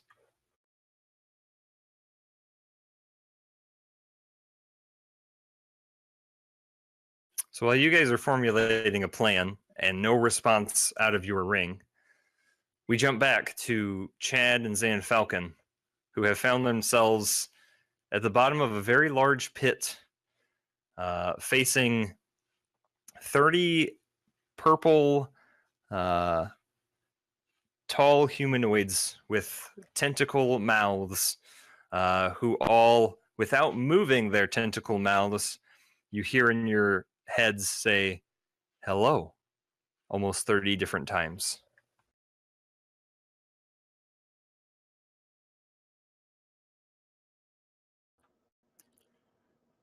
Before Zen opens his mouth and seals the fate of us all, what does Zen see? What can I see around me? So you've got this large, circular chamber that goes all the way up to where you started, and you have a bonfire in the middle that's very large. You have 3 concentric circles of these individuals. To the right and to the left, you see small tunnels that seem to jet off as exit points, and you can see on the walls there are these kind of hieroglyphics and these paintings, almost of what look like brains and minds. And you get the sense that there's an obsession with the idea of a brain or a mind. And as you kind of look towards these individuals, they all seem to have the same kind of mannerisms. They aren't all moving in unison anymore, but they all seem to kind of have this appearance about them. Zan's going to attempt to do 2 things. The first thing, Zan is going to persuasively greet these new friends and hail them by saying Klaatu, Baratu, Niktu, and saying, "Welcome, friends.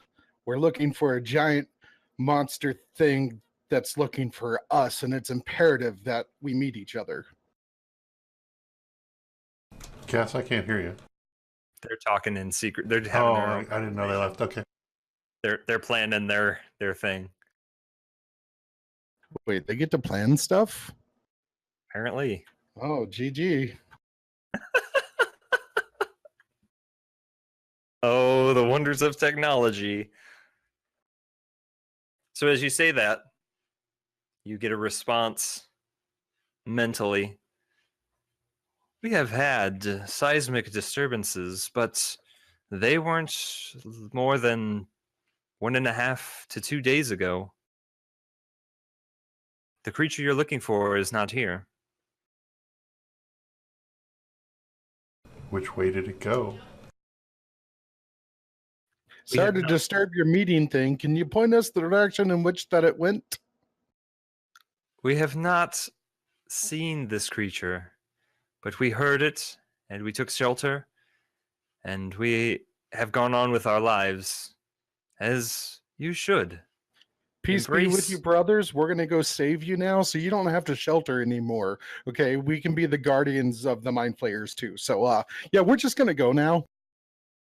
We have been seeking guardians for a long time. Won't you come and engage in our ritual with us? We are pressed for time. We got a meeting later. Sorry.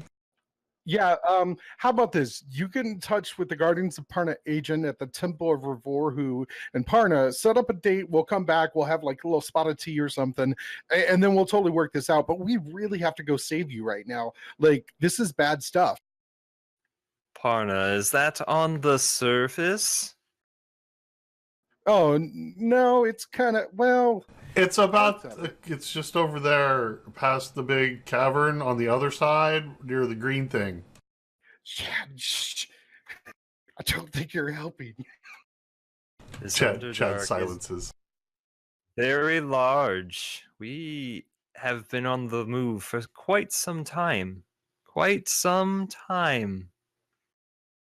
know, I have some connections in some other planes. We could get you a whole plane just to yourself if that's what you want. We are always looking to conquer other places and other beings. If you Oh, will that's help so us, cool. we can help you. No. Let us help you first, and then we'll come back and you can help us. Help you so that you can help us.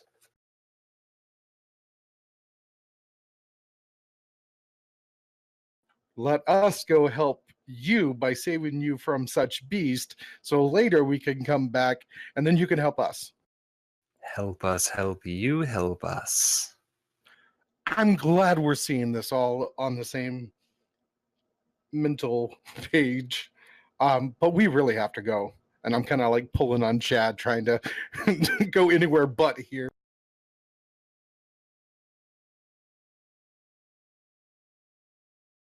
But you can help us now, for we have business. We are preparing.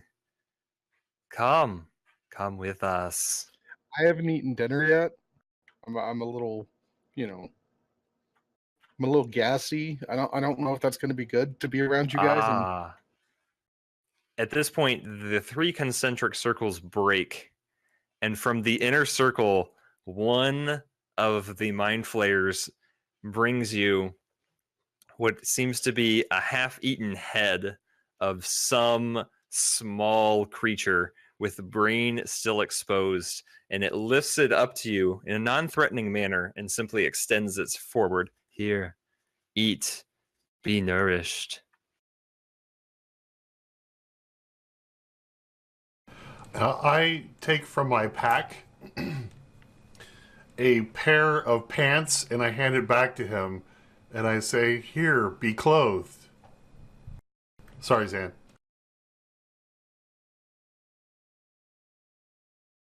I like that we're setting up this dialogue with these new friends.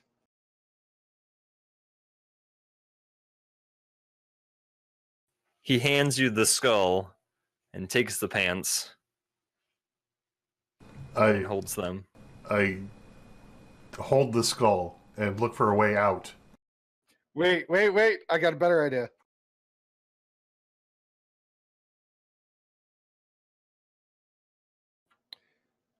I touch the skull and cast Speak with the Dead. Ooh, this is going to be nasty. I hold it out for him.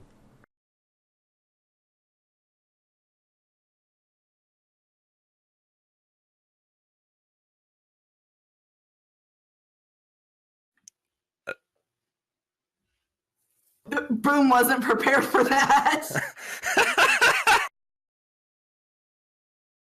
Okay. Okay. So as you cast Speak with Dead, the mouth on this skull that is half split open with half of its brains eaten, the eyes roll forward, and it looks up at you, and you just kind of hear this.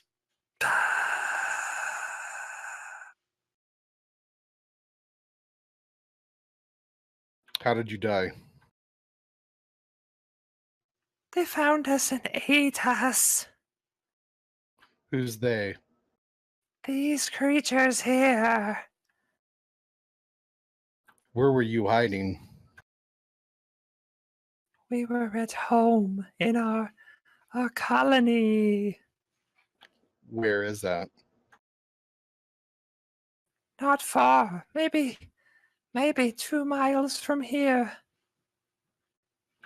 Is that 4 or 5? That's 4. In the ground or above ground? We live in the ground. And the jaw falls slack and the eyes fall lifeless again. Well, George is a pretty good guy. Chad, go ahead and enjoy his brain. I take a little bit of brain and I move it to my mouth, but I palm the brain and go, yeah, good stuff, good, yeah. And when I put my hand back on the skull, I like stick the brain back in its eye socket. Make a sleight of hand check. Oh, I'm better at that than I thought. So you kind of take it, nom nom nom, then you like put it back, and you, for the first time, watch the mouth move. That wasn't a very good trick, as the tentacles start to kind of get a little furled up. I didn't want to be rude. This is not how I like my brain prepared. But your friend said you were hungry, and we have offered much hospitality. Will And you not I offered eat you with us? pants. Why won't you wear the pants? We will accept your gift of pants. And here, I also have the skull for you with brain in it as a gift. That was our gift to you. Are you giving it back to us? I thought maybe you would like this. It's a completely different one. You come to insult us? To give us back our gift? No, not at all. Don't be like that. I thought you wanted to be friends. We do need friends, but friends eat with friends. We have more friends. Let me go get our other friends to come join with us. Come on, Zound Falcon. Let's get our other friends and we can all be friends together. Yeah, we could have like a banquet of brains. Yes, it'd be great. And yeah, we could all become the best of friends. Absolutely. I think they're this way, and I like point up, and we start heading up. My dear friends, do you have a moment of time that I could teach you about our Lord and Savior Revorhu? And I furbished like a little pamphlet that shows a beautiful temple being rebuilt in Parna. We have no need for your god, but we will lend assistance to you if you are willing to do for us what we have asked. We have ways of seeing and looking for your creature, if you know where you would like us to look. See, there's the problem. We were tracking it, but we don't know where it went. Kind of in this general direction. It has not been here for 1.5 to 2 days. Then we're already way far behind, and we must make haste with our our pressing matter. I know It, Zan can be very persuasive. it was 1.5 days ago, but do you know which direction it left in? Because that's the direction we need to go. We can point you in the right direction. And I really love your tentacles, whatever they are. They really work for you. You look smashing. Thank you.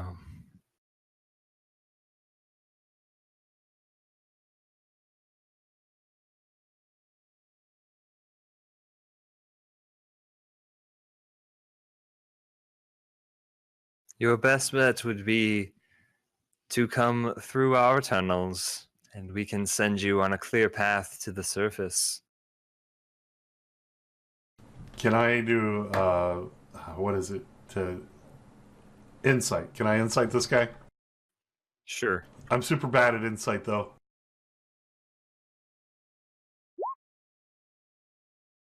They're so trustworthy.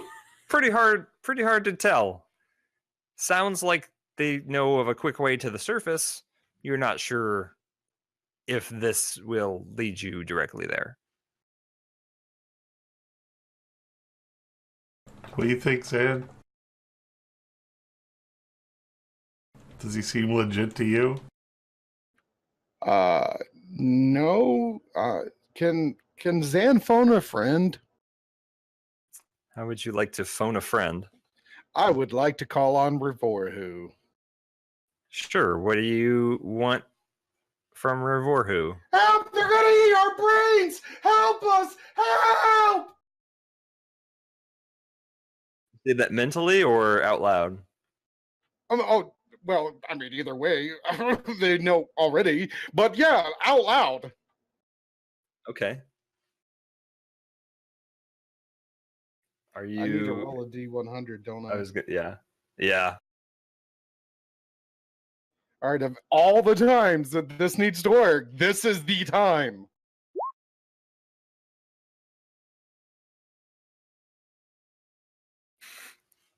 Every You time get a I've tried to sense- talk to Revorhu, I've never rolled a dice. This is unfair. You get a sense of warmth and comfort, but no direction.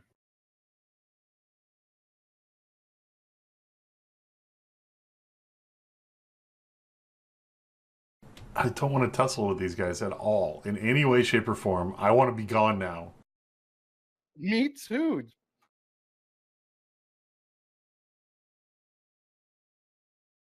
Is there a way that we don't have to? Can't we just go up this ramp right here? You are more than welcome to leave if that is what you desire. Okay, see ya. And I just start climbing up because I don't want to go through their tunnels. I'm sorry if it's a shortcut. I want to have nothing to do with these guys. Okay. So you guys head back up the ramp. And you watch as he takes the pants, and as he gets back to his inner concentric circle, throws them into the fire, and the circles start to rotate again, and they yell, ooh, ooh, ooh, Zan, Zan, Zan. Hey, it's just like the old days when you were a bard. Zan, Zan, Zan, No, Zan. isn't that amazing? It also reminded me of what you and I were talking about earlier today of Omega Man. So you guys safely go back up to the top of this chamber and back towards where you are in the large void space. Okay, and we go a different direction. Left or right? Zan pick. I usually go Left. left. I usually go left too. Okay. You follow the wall for a few hundred feet until you find another opening. This seems to be an opening that is somewhat large, very similar to the tunnel you were following before. Are there people in it? Make a perception check. Kind of peek out with the axe so that you can see. You don't see any people, but it does seem to be a steady upward incline. Let's double time it. Yeah. All right. So you guys follow for probably another 1.5 to 2 hours until you can clearly see the setting sun. And as you start to work your way up, you can see trees and you hear birds, and the forest is starting to go to sleep as you kind of peek your head out, and you can see a ring of dirt that has been displaced around this hole. You kind of peek your heads up, and you get a pretty good sense of tracks. You can see these large divots in the ground in a certain direction. We don't see any people around or anything, though, right? No, you don't see any people currently. You only hear small animals in the wind. Do they ever hear our message that says dead end for us? They haven't heard anything. Try your rings, Zan. Guys, don't go into the place with the things that will eat your brain. Hello? Nothing. Well, Should we make camp for the night? I cast Tiny Hut.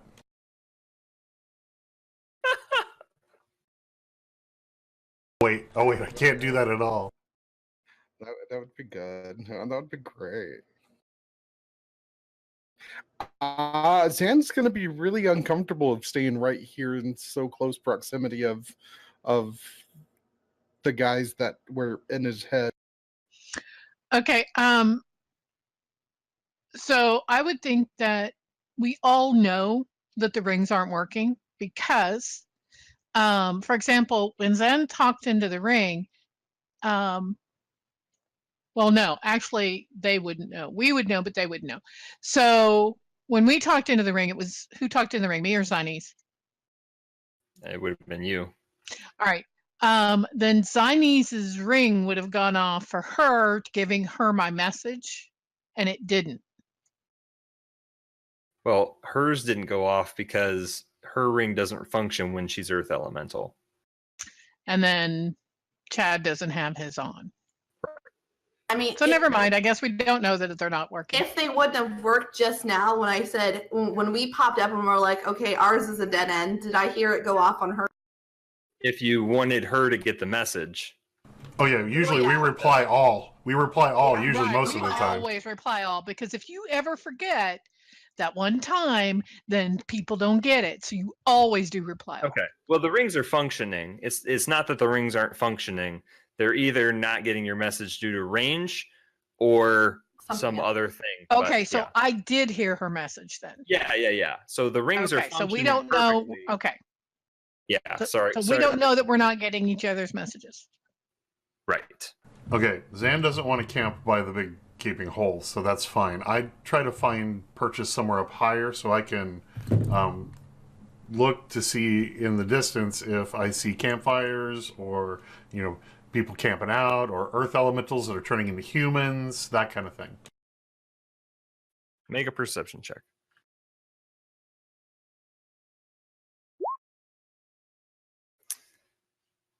So you notice two things. One is the direction of the tracks that seem to go in a northerly direction from where you are. The other thing that you notice is as you kind of look up, you see that there are these small bridges that connect from tree to tree. And these small platforms that jut out probably 2 to 3 foot. And there seem to be trees connected to each other. Do we hear drums and little voices going, zug zug, umani zug zug? Dun dun dun dun dun dun dun dun dun dun. Ha ha. No, you don't hear any of that, but it does remind you of that story you were told as a boy.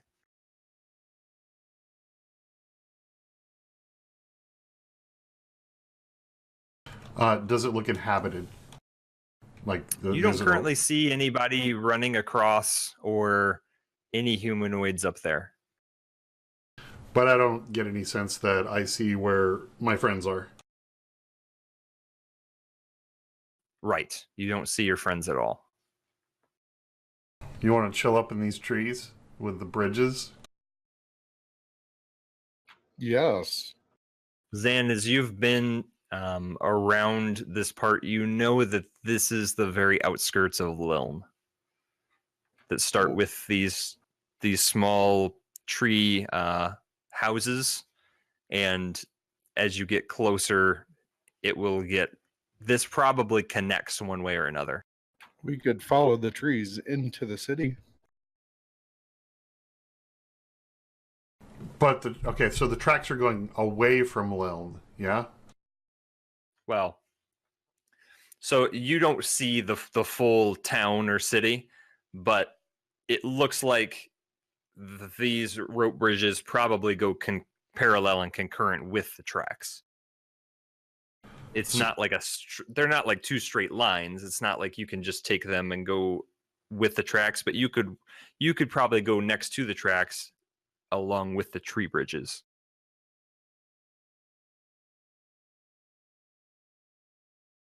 So the tracks are paralleling the bridges, is what you're saying. It doesn't look like they're going into what we perceive as being Liln or away from. It's just paralleling. It's circling. Yeah, you're not too sure yet. Well, okay. We should at least get onto a bridge or a tree. I concur.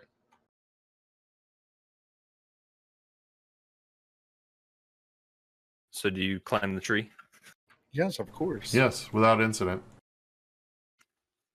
We'll see about that. Make you are climbing the trees, you fall, you slip, you take 150,000 points of damage. Sorry, you're both dead because you can't climb trees. We hit all the ugly trees on the way down, or branches on the way down, didn't we? I put on my ring of featherfall before I climbed the tree. And then it was that very last when you hit the ground, your neck just kind of. Hey, that's not funny. My neck did do that in real life. I rolled a 28 athletics. Did I get up the tree? With your climbing abilities and hooks, you do. You go over the railing, and you are now on the tree bridge. I lower a rope to Zan to help him climb. Am I using athletics or acrobatics? Athletics to muscle your way up this tree. At advantage because I'm helping? I just wanted to see how you rolled. It's not a big deal to get up the tree. You knew I was going to roll. With your friend's help and a rope, you can easily both get into the tree. And this is an interesting little place because you've got a railing, and these trees have pretty thick trees. And inside, they've been mostly hollowed out to act almost as watchtowers or guard posts. And then there are little bridges that connect the trees to each other. So you want to follow the tracks only in the trees, or you want to stay here? How much more time of visible light do we have? You have maybe 30 minutes. Let's walk for 30 minutes, and every 5 minutes or so, Zan, why don't you talk into your ring, and we'll follow the tracks for 30 minutes.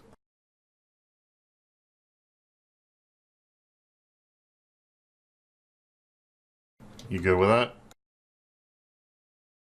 Yeah, that's fine. I'll do that. Sam will do that. Okay. So you guys you kind of take a zigzag approach, but you can keep the tracks in sight. And you kind of walk as the light starts to fade for the evening. Make perception checks.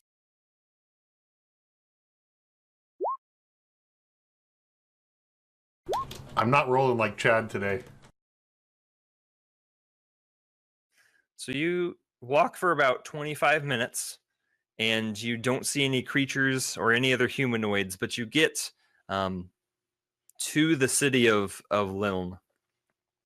And for those that haven't seen the city before, it's quite a sight. With what's little left of the light, you can see that it is forest, but it seems that it has been well worked with almost multiple layers. So you have the layer that you guys are on, which is kind of these tree bridges, and various platforms that have been set up with houses built upon houses, all connecting to each other with beams and different vices used and ropes. And then you can look down and you see clearings that have been made. There have been smaller trees used to make a perimeter wall that are stood up on end. And you can see various trees that have been hollowed out that have doors on them. These seem to act as homes. But you also see different created living structures and dwellings made from wood. There is some stone and some brick, but most of this is all wood. And you notice on the outer portion of this wall that you've kind of walked along are this large set of tracks continuing around the city. It doesn't look like the city has been touched, as there probably wasn't a reason for it to go in necessarily, but you get the sense that these tracks are looking for something and they look deliberate. Do we see the airship?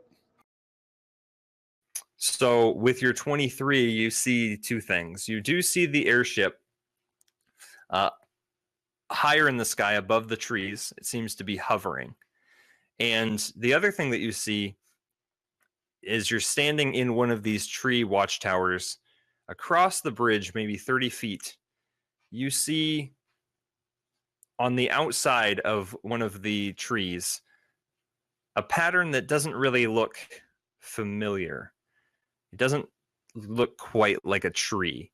And as you kind of inspect closer, the pattern steps out from the tree and turns around. And you can see that there standing before you is Una Ora, who had taken time to put bark and leaves on herself to camouflage in, and has been using these towers almost as a watch point. And as she turns around to look at you, your eyes lock, and she drops her bow, runs across the bridge to make your embrace. With that, you see the deep lines and weariness just kind of just wash away on Zan's face, and just a nice little tear of joy comes. But as he embraces her, says that we can't tarry. There are many things afoot here. What can we do to help? I'm so very glad that you are here. It has come, the evil that you warned. I have gotten everyone out a day ago. Everyone was safely in Hull, and very few of my friends have been watching and waiting to keep our city safe.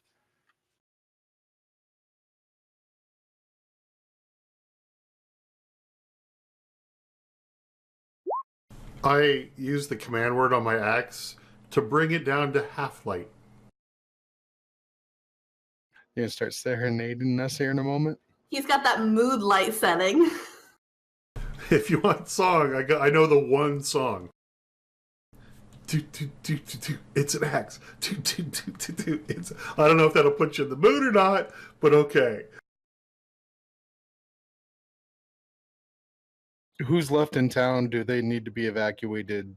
And I would relay to her all the information we gleaned as far as in the ground, the psychic tentacle flare mind people things. All the evacuations have been made. There's just a few of us that have been watching the corners of town. There have been a band of cultists that are seemingly tracking the creature. They have been about couple hours behind it. We don't have eyes on it right now, but we know it's in the vicinity. We have heard it. There's one thing, though, that does keep us weary. She kind of points you towards the center of town, and you see at the top, near kind of the bottom of the trees where, not the bottom of the tree, but the top of the trunk, under where the foliage would be, is this very bright light, almost like a star that just beams this green, bright light. Green flame, yes. What is the light on yonder window break? We're not sure. It is possible that another portal could be opening, but it's been there ever since the beast has arrived. It hasn't seen it, but we assume that it knows it's here.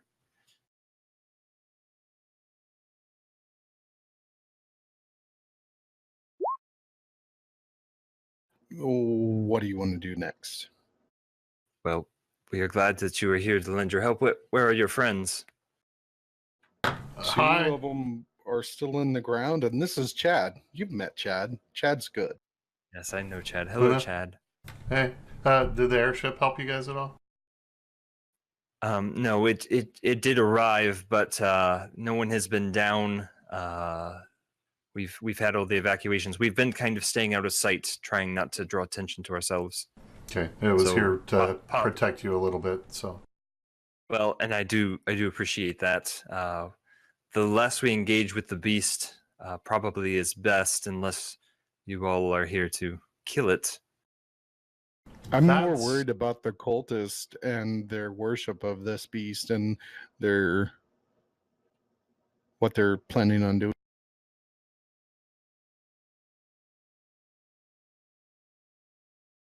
Well, we'll need a plan, because right now we're just kind of sitting and waiting. But we are so glad to have you.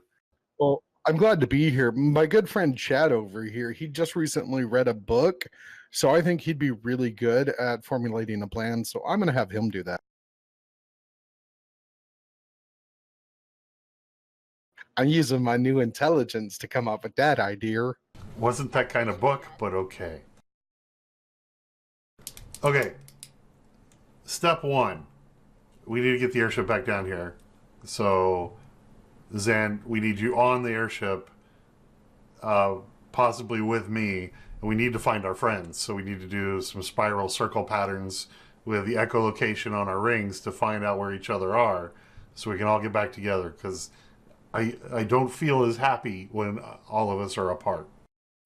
Then I would like to reach out and offer my hand to Una Orna and say, Princess, when was the last time you let your heart decide? I can show you a whole new world.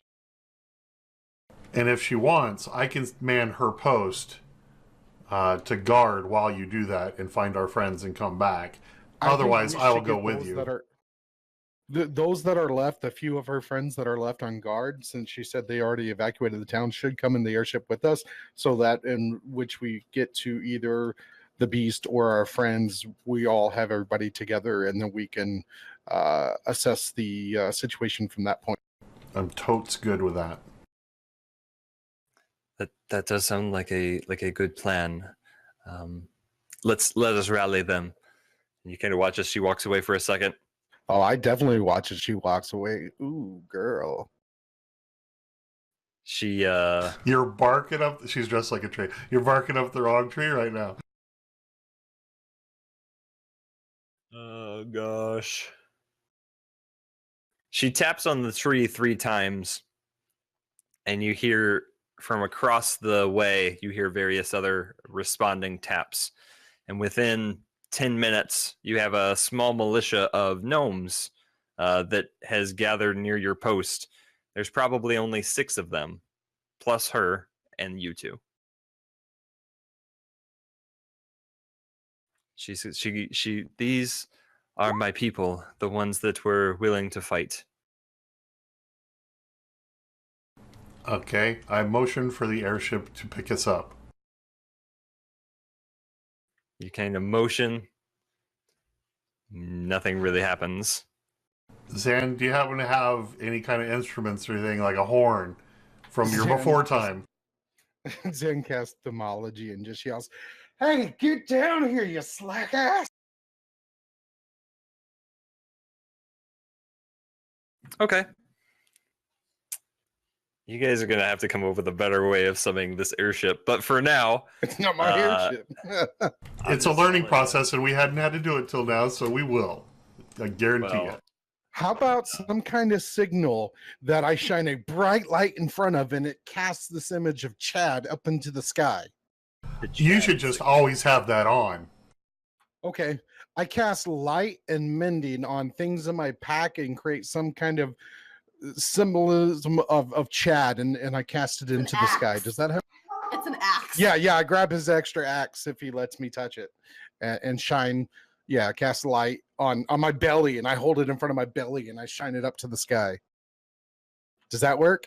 There's a small semblance of a light in the sky with a shadow of an axe. And right away, you watch as the airship starts to circle. And within a few minutes, there is a rope ladder you have to kind of run over to. But you guys are able to get in your airship back up. I So want you to now have stay at the bottom and ensure that all the gnomes and Una gets up first. Yeah, I easily assist with enough. They all climb into the ship. And I wait till Zan Falcon gets on so I can assist him if he needs it. Better not be looking at my butt as I crawl up. Put on pants. But I like the breeze. There's a time and a place. Oh, it's rather Not when breezy. climbing a ladder. Are you sure you don't want to go ahead of me? So who's the last one up the ladder? Me. Okay. You start to hear the quake of trees and earth as through the trees you can see shifting of leaves and branches as whatever loud occurrence, not from the ship, but from your friend, may have stirred something beyond in the forest. You don't see what or where, but you just get the sense that something is aware of your presence. It's like that smoke monster on Lost, where it would just eat through the trees and stuff. Yeah. When Lost was good, not when it got bad. That wasn't real, though.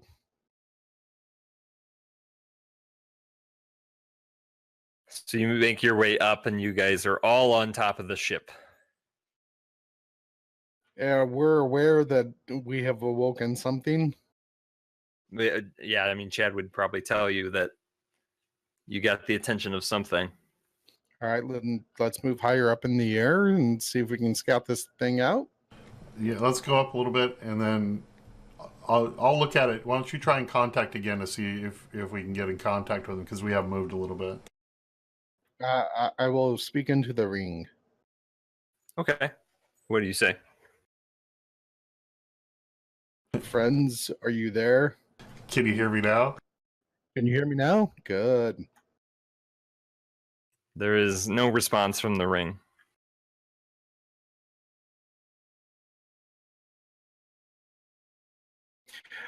I'm going to pull out the staff with an emerald and the symbol of dark mages that I had, and I'm going to sacrifice them and call upon Revorhu and cast divination Okay. and ask him how the heck we save our friends. Is it meanwhile time yet? Not yet.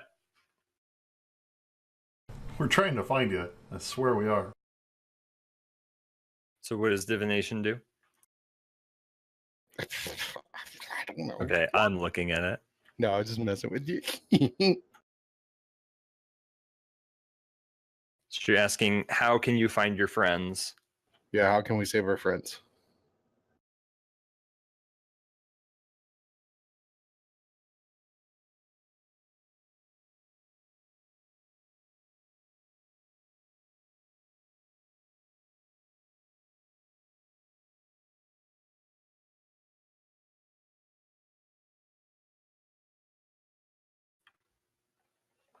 travel southeast to the large ravine. There, your friendship will be redeemed. I was just Sure. trying to help you, buddy. That's all you get. I know. Thanks. Is that out loud or in his brain? That's only to him. In Okay. my brain. I let them know, though, that we need to travel southeast. Jazargo, southeast. Warp factor Right. 2.5. Right. 2.5. You're not keyed. He starts to turn because he was facing north. So he starts to turn. You guys can look over the side to see a small break in trees as the shifting continues. And you hear this rather loud, large roar that you've heard before, but it doesn't sound as big and booming as kind of a and you see just for a second this horned entity with two horns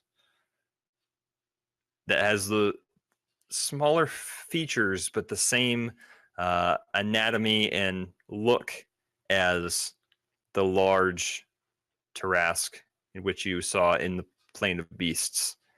And you guys turn towards southeast. And that's at that point that in the far off direction, you, Inna, and Zines hear in the very far off distance this screech.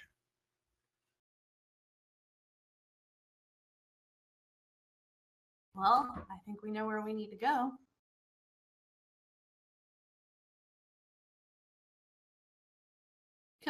Can we tell, or more precisely, could Anna probably tell better than I could, about how far away we heard that screech? It's probably over a mile, under 3. But pretty loud. Then in that case, I will cast polymorph on myself and turn myself into a giant eagle to carry her and Chill. Okay. And we will head towards that. Are you going up? Yeah. when In we the go trees or up above? Above the trees. Okay. So as you take off up above the trees and start to crest over, you can see the airship that is starting to head in your direction. Well, I'm sure they'll be able to, yeah. I mean, and it can wave, and then obviously the pattern on my feathers, there's lightning bolts on my feathers.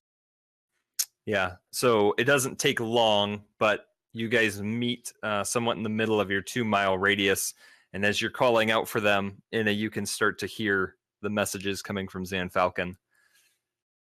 Do all the old ones come in, or were they just lost? Like when your cell phone Does it like, queue up? signal Yeah. again, and it just queues up and everything. Unfortunately, no. They are instant messages, but there's no backlog.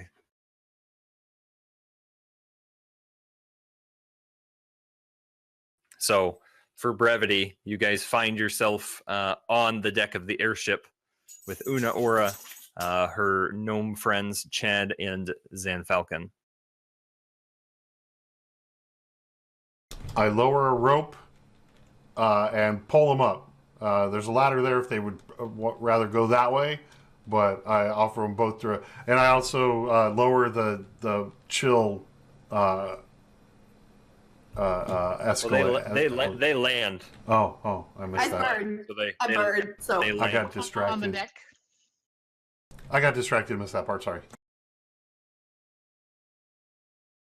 I look at the end of the rope and nobody's grabbing it, and I'm looking at the ladder and nobody's climbing up. Like, oh, and then they're behind me. Ah! I know. And then like I drop my form, and I just turn around and tap Chad on the back. I hold out a skull with brains coming out of it and said, "Do you want this?"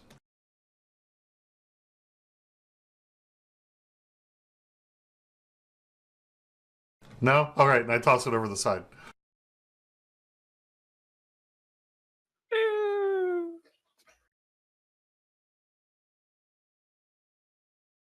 The airship kind of comes to a halt, awaiting direction. Does it seem like that noise is pursuing us now? You don't think so? So when we went up in the air on Zani's flying, we could see the airship coming our direction. Could we also see the creature? Not from your far enough away, no. As you got closer, you probably heard it tromping around, but that's probably about it. Did you guys on the boat see it? We saw movement, but not it specifically, I believe. Okay, so are we heading that direction? It's northwest of here, back towards Liln. And that's the last we saw of it. We heard it and everything like that. While we were looking for them, I want to show the gnomes and guys, if they want to, how to shoot the big guns and stuff. You know, show them around the boat and show them the defenses and the attacking capabilities of this air machine.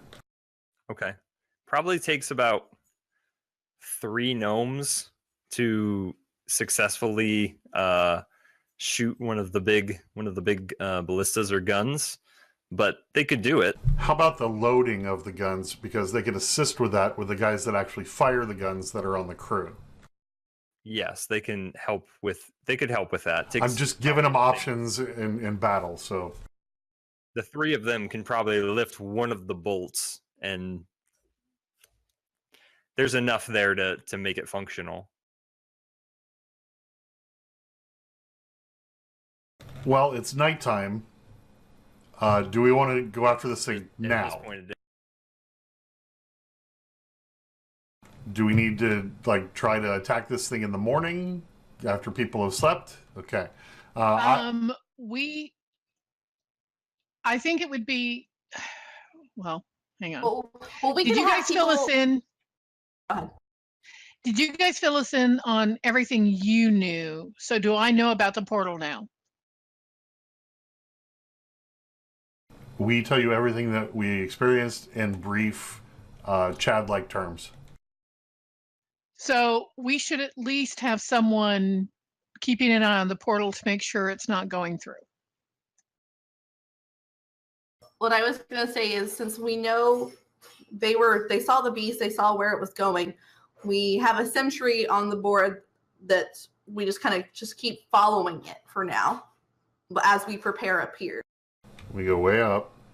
Everybody sleeps in their quarters. We offer guest quarters. I'm not going to tell Una Aura where to sleep. And we're going to go high enough to where this thing can't get us, but we also want to keep an eye on it. And with various sentries of the crew and keep tabs on it until dawn. Okay. Is there a crew member who's in charge of ship inventory? Yes. So I go up to that one and I ask them, Cade. do you guys? Her name is Cade. Oh, I met a Name Cade. is what? You unqueued quickly. He said Cade. Cade is the person that's in charge of storage. I go up to him and I ask if there is a fan of some type on board, a wind movement, something. A fan? Yes. I've got some parchment. No, not a manual one, like some type of automated fan. No, we don't have anything like that. All right. I get you a sheet. No thanks. All right, well, let me know if you need anything besides Okay. the fan, because we don't have that.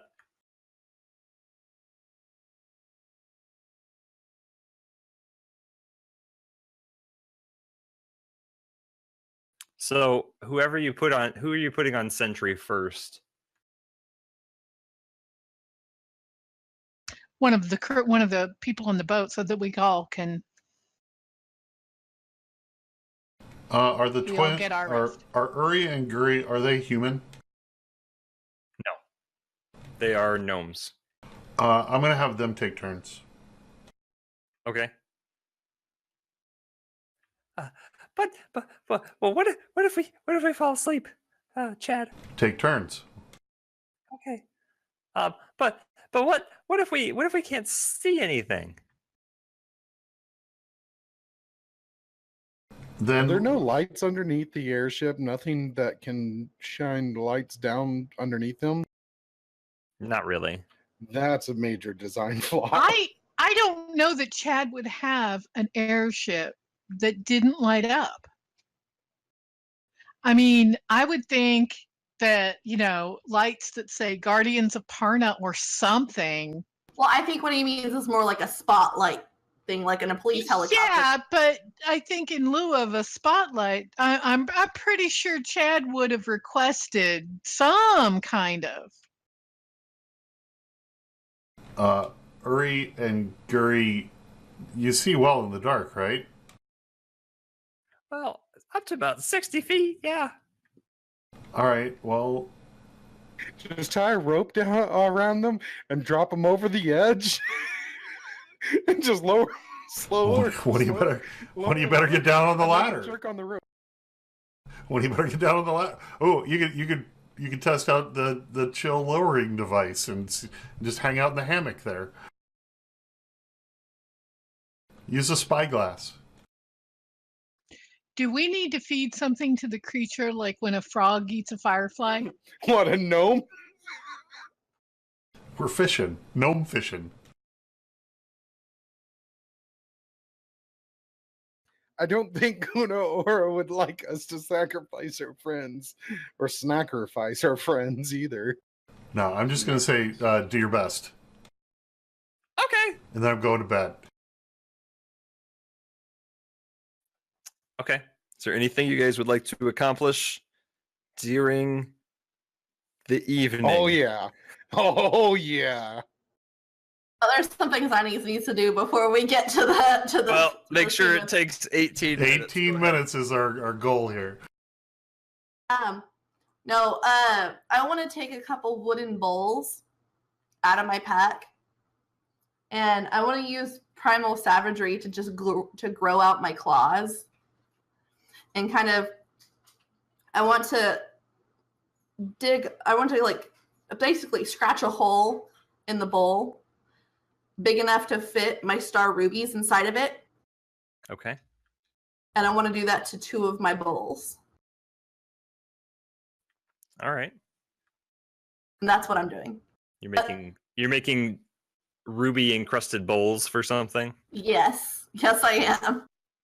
That probably, if it doesn't say what the bowl has to be made out of, then that will probably work. Let me see here. Nope, it just says a gem encrusted bowl worth at least 1,000 gold pieces, and the star rubies are worth 1,000 gold pieces. Then that'll work for whatever you need them for.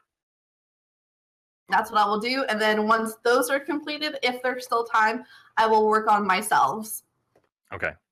Actually, before I go to bed, I want to talk to the captain real quick and discuss with him better means of calling the ship when he can't see us and things like that, and work out some sort of system with him. We can do that off screen. So that's what I want to do.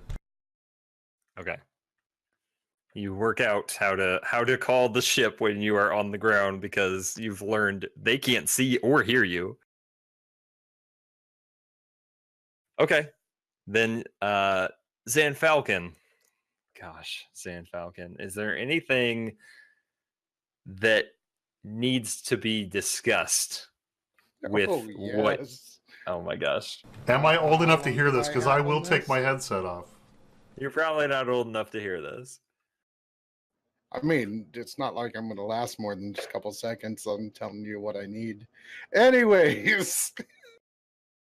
No, I just wanted to Make it to stop. mess with you. Just wanted to mess with you. Maybe he wants to give the pendant. You never know. Yeah. Gift her with a pendant, and hopefully she knows what it is, and it doesn't kill her by giving it to her. But knowing boom. Oh, hey, When you question. give it to her, she asks, Do you know what this does? No.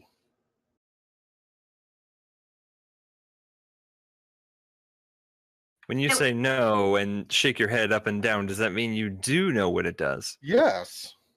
It was one of those things, Boom, where you told me, here, write down this loot and I'll tell you what it does later. No, I know exactly what it is. She's I know. asking him. No, Zan has no effing clue. I appreciate this gift, but it But seems like something that you should probably keep. why? You cannot contract any diseases while you wear this pendant. If you're infected with a disease, the effects of the disease will be suppressed while you wear it.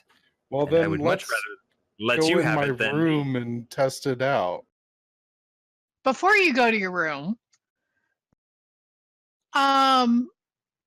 when Chitter or Coochwolf, Bearwolf left, did one of them left the ring behind, right? Yeah, in the temple on the statue. Cheddar did whenever Cheddar left. Do any of us have the ring? None of us said we did anything with it. Didn't we just leave it on the statue while I was rebuilding the temple in honor of our friends? Oh, the communication ring? Yeah. You guys don't have it. Yeah, she put it on the pedestal or whatever of the statue there that was And then still standing. And the one we had from Beowulf, because I think Beowulf left his behind before we went into battle. Did he leave it behind, or was it on I his thought body so. when it body He left it behind, but I think we ended up giving it to Lockley, and then Lockley got kidnapped. Why did we give it to Lockley? Because he was part of the group. He was Told you helping. He was nothing worth. Gosh darn it, Dick. He helped somewhat sometimes.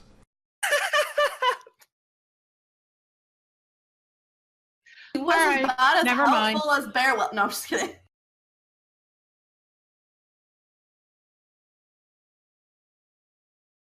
Never mind then. No, we don't have an extra ring to give to Una Aura. If that was your thing, we don't. We should requisition one. And then I could just rings. Wait, what's the distance on the rings again? 1 mile. So it only helps why we're doing things now. Well, Mama always says if you like it, you better put a ring on it. So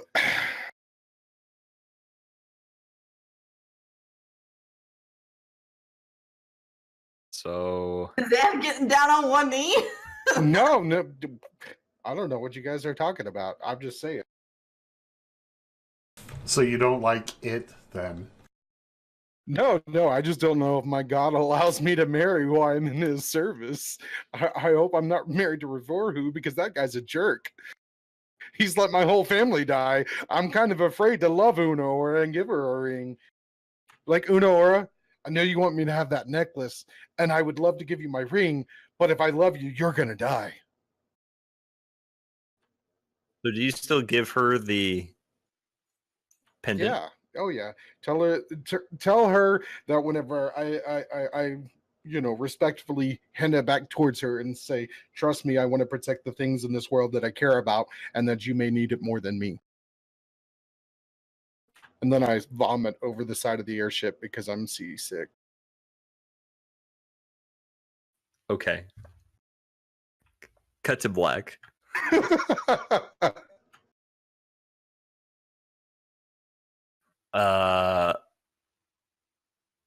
Then you all gain a full night's rest. You get your spells back. You get to prepare whatever spells you would like for the next day. And as you wake up to a small sense of urgency as one of the gnomes from Liln is rapidly knocking on doors. Wake up, wake up, wake up, wake up, wake up, wake up, wake up, wake up. I slowly open my eyes. Do I find anybody else on my bed? Did you take anyone else? I mean, it's always implied, but never assumed. Then it's probably implied. Well, I just wanted to hear it from your lips, Boom. Of course you did. I open my eyes. Did I find anybody in bed with me? Make a perception check.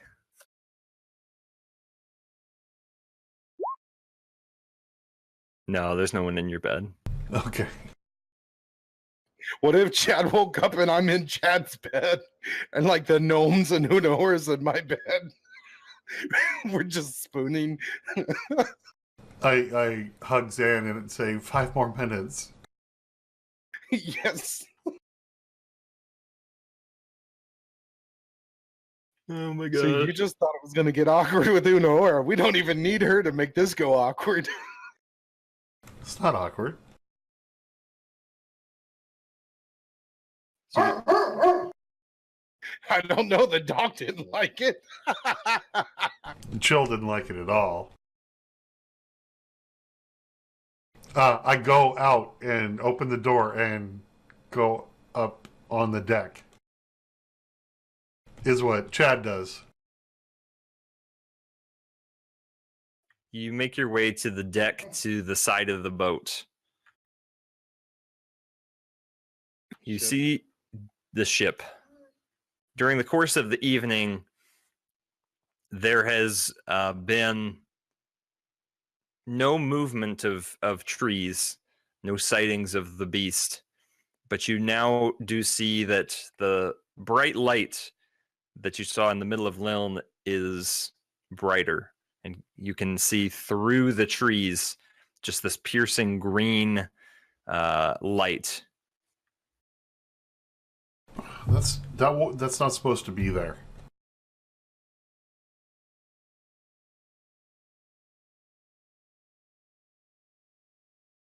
So you have everyone awake. You guys are able to get yourselves together a modest breakfast, nothing too fancy, but some dried meat and some fruit before making plans on the deck of the ship. Unorna kind of steps forward. I'm glad that you've all come to help see the safety of my home. And no matter what happens today, I hope that we can all get through this so that we can get my people back and that no more awful things will befall our great kingdom.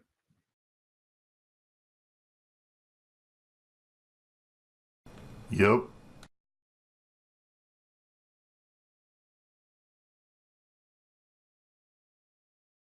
She turns to you then, Chad. So what is the plan? We find it, we shoot it, we kill it.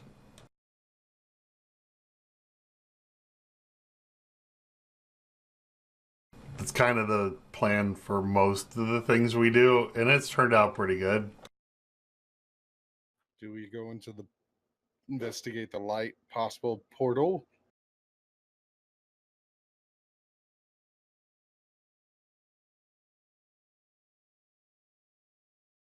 It's the portal or the big beast that's chasing Lil.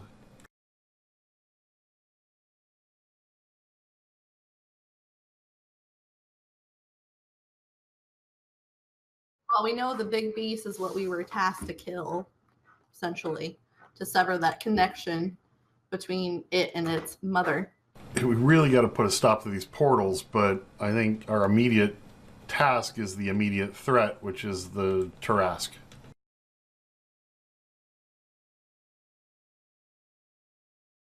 So I tell the captain, charge the Tarask, but not really. Get above the Tarask. Right. With the trees, we will only do as much as we can, but if we have a clear shot, we'll make sure to take it. As many and as often as you can. Of course. Instead, for the can I retcon the breakfast and do a hero's feast for breakfast? If you still have time, so if you'd like to. Yeah, well, it takes an hour for us to consume it all, but I'm gonna make it. I'll do a hero's feast for everybody. And how many people is that for? I'm checking. up to 12. Okay. So So I want to hit all of our party, including Chill, Una Aura, the gnomes, okay. and the airship. The That's probably captain. it. Oh, is There's it? six- There are there's like six six gnomes, and you were at 5 more. Instead of the gnomes, I'm gonna do the captain of the ship Okay. and the however many gunners there are. Okay. How many guns does your ship have? I believe it's 1 in front, 1 in back, 2 on the sides, so 4. That would be 5. so so that's 4. the, with the captain. So that's that- 5, so that'll that's sound- 12. Yeah, the captain and then the gunners. So that'll max you out. Yep. Okay. So you guys haven't had a hero's feast before, right? Nope. Here, let me play it out for you.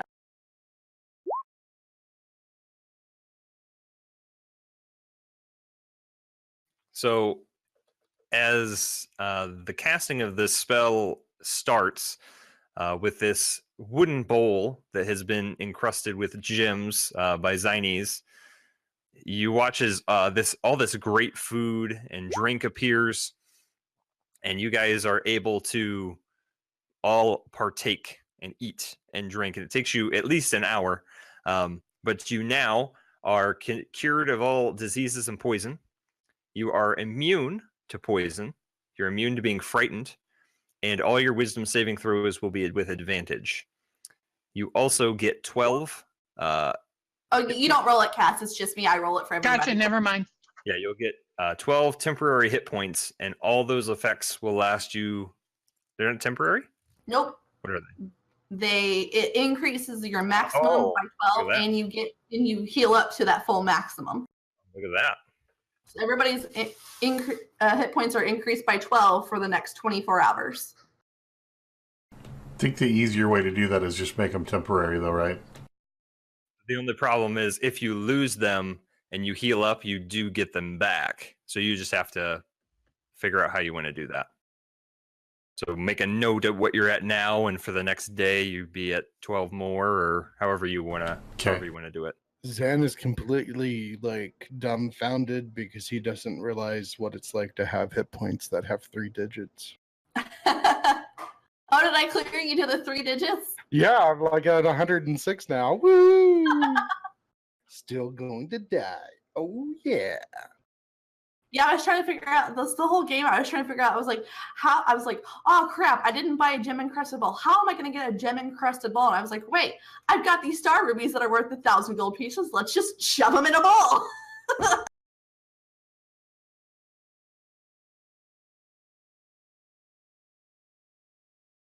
So as you guys partake of your feast and come up with any last minute plans that you would like to make, as in who's going and how you intend to not die,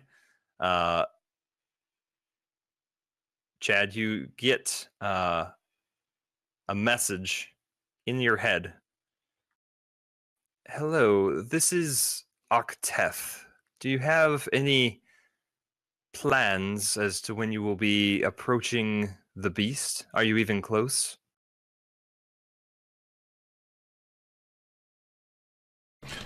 Oh, I remember Octeth. Is that the one that tried to share brains with you? No, they're the great ancient. It's the dragons ancient from gold the, dragon.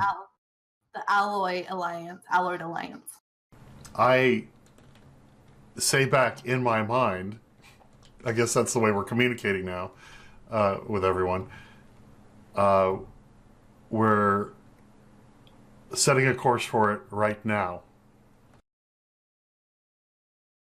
Make it so. We saw it last night, but we wanted to sleep first and have some food, and now we're going right after it, and it's right over there somewhere.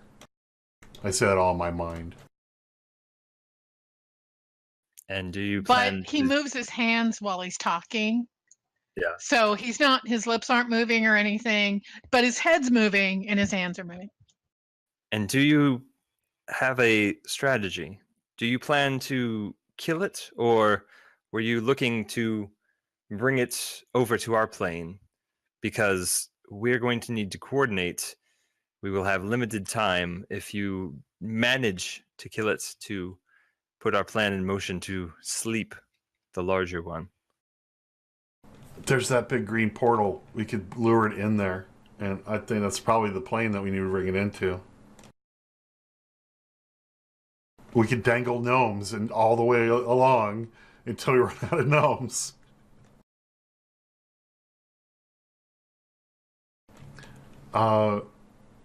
If we lure this to the big green portal, and I'm saying this all in my head and with pictures, because I'm thinking about the pictures, would that be where we should take it? And can you close all the portals after we're done? It is most likely a portal to our plane. I have no guarantees that it will close if you get it to the other side, but be warned that if a large portal is opening, the mother may be on the other side. What's more fun than fighting a baby Trask? Fighting a baby Trask and its mother. Well, if we can't kill it, I have a way to get rid of it. I just have a feeling if we kill this baby, then we're going to have to face Mama, and that's not going to be near as fun. No, what they're wanting to do is once the connection is severed, their idea is to put the mother back into her sleep. They just have to have that connection severed first. So we should kill it? To sever the connection between the baby and its mom? Is that severing the connection? That would be the plan. And then should the plan go sideways, there is a way we can either I can try to get it to the plane it belongs to, or B, if that fails, we could shove it through a portal. So I tell Octeth in my brain one more time, our plan is to kill it. If that doesn't work, our plan B is to push it through a Zionese created portal, I guess, if that's a thing. Or plan C is to push it through the big green portal. That's our plan. We planned it that way. Solid plan. All right. We will be ready, and we will try to locate the mother, as we currently do not know its whereabouts. Good talk. Keep in touch. Bye. TTYL. Love you too. XOXO.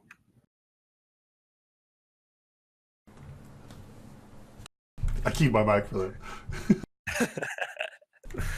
So with your plans ready and your guys' plan to descend and easily slay the baby Tarask that lies before you, you guys take your hero's feast, and we will pick up hopefully in 2 weeks when we'll see what happens.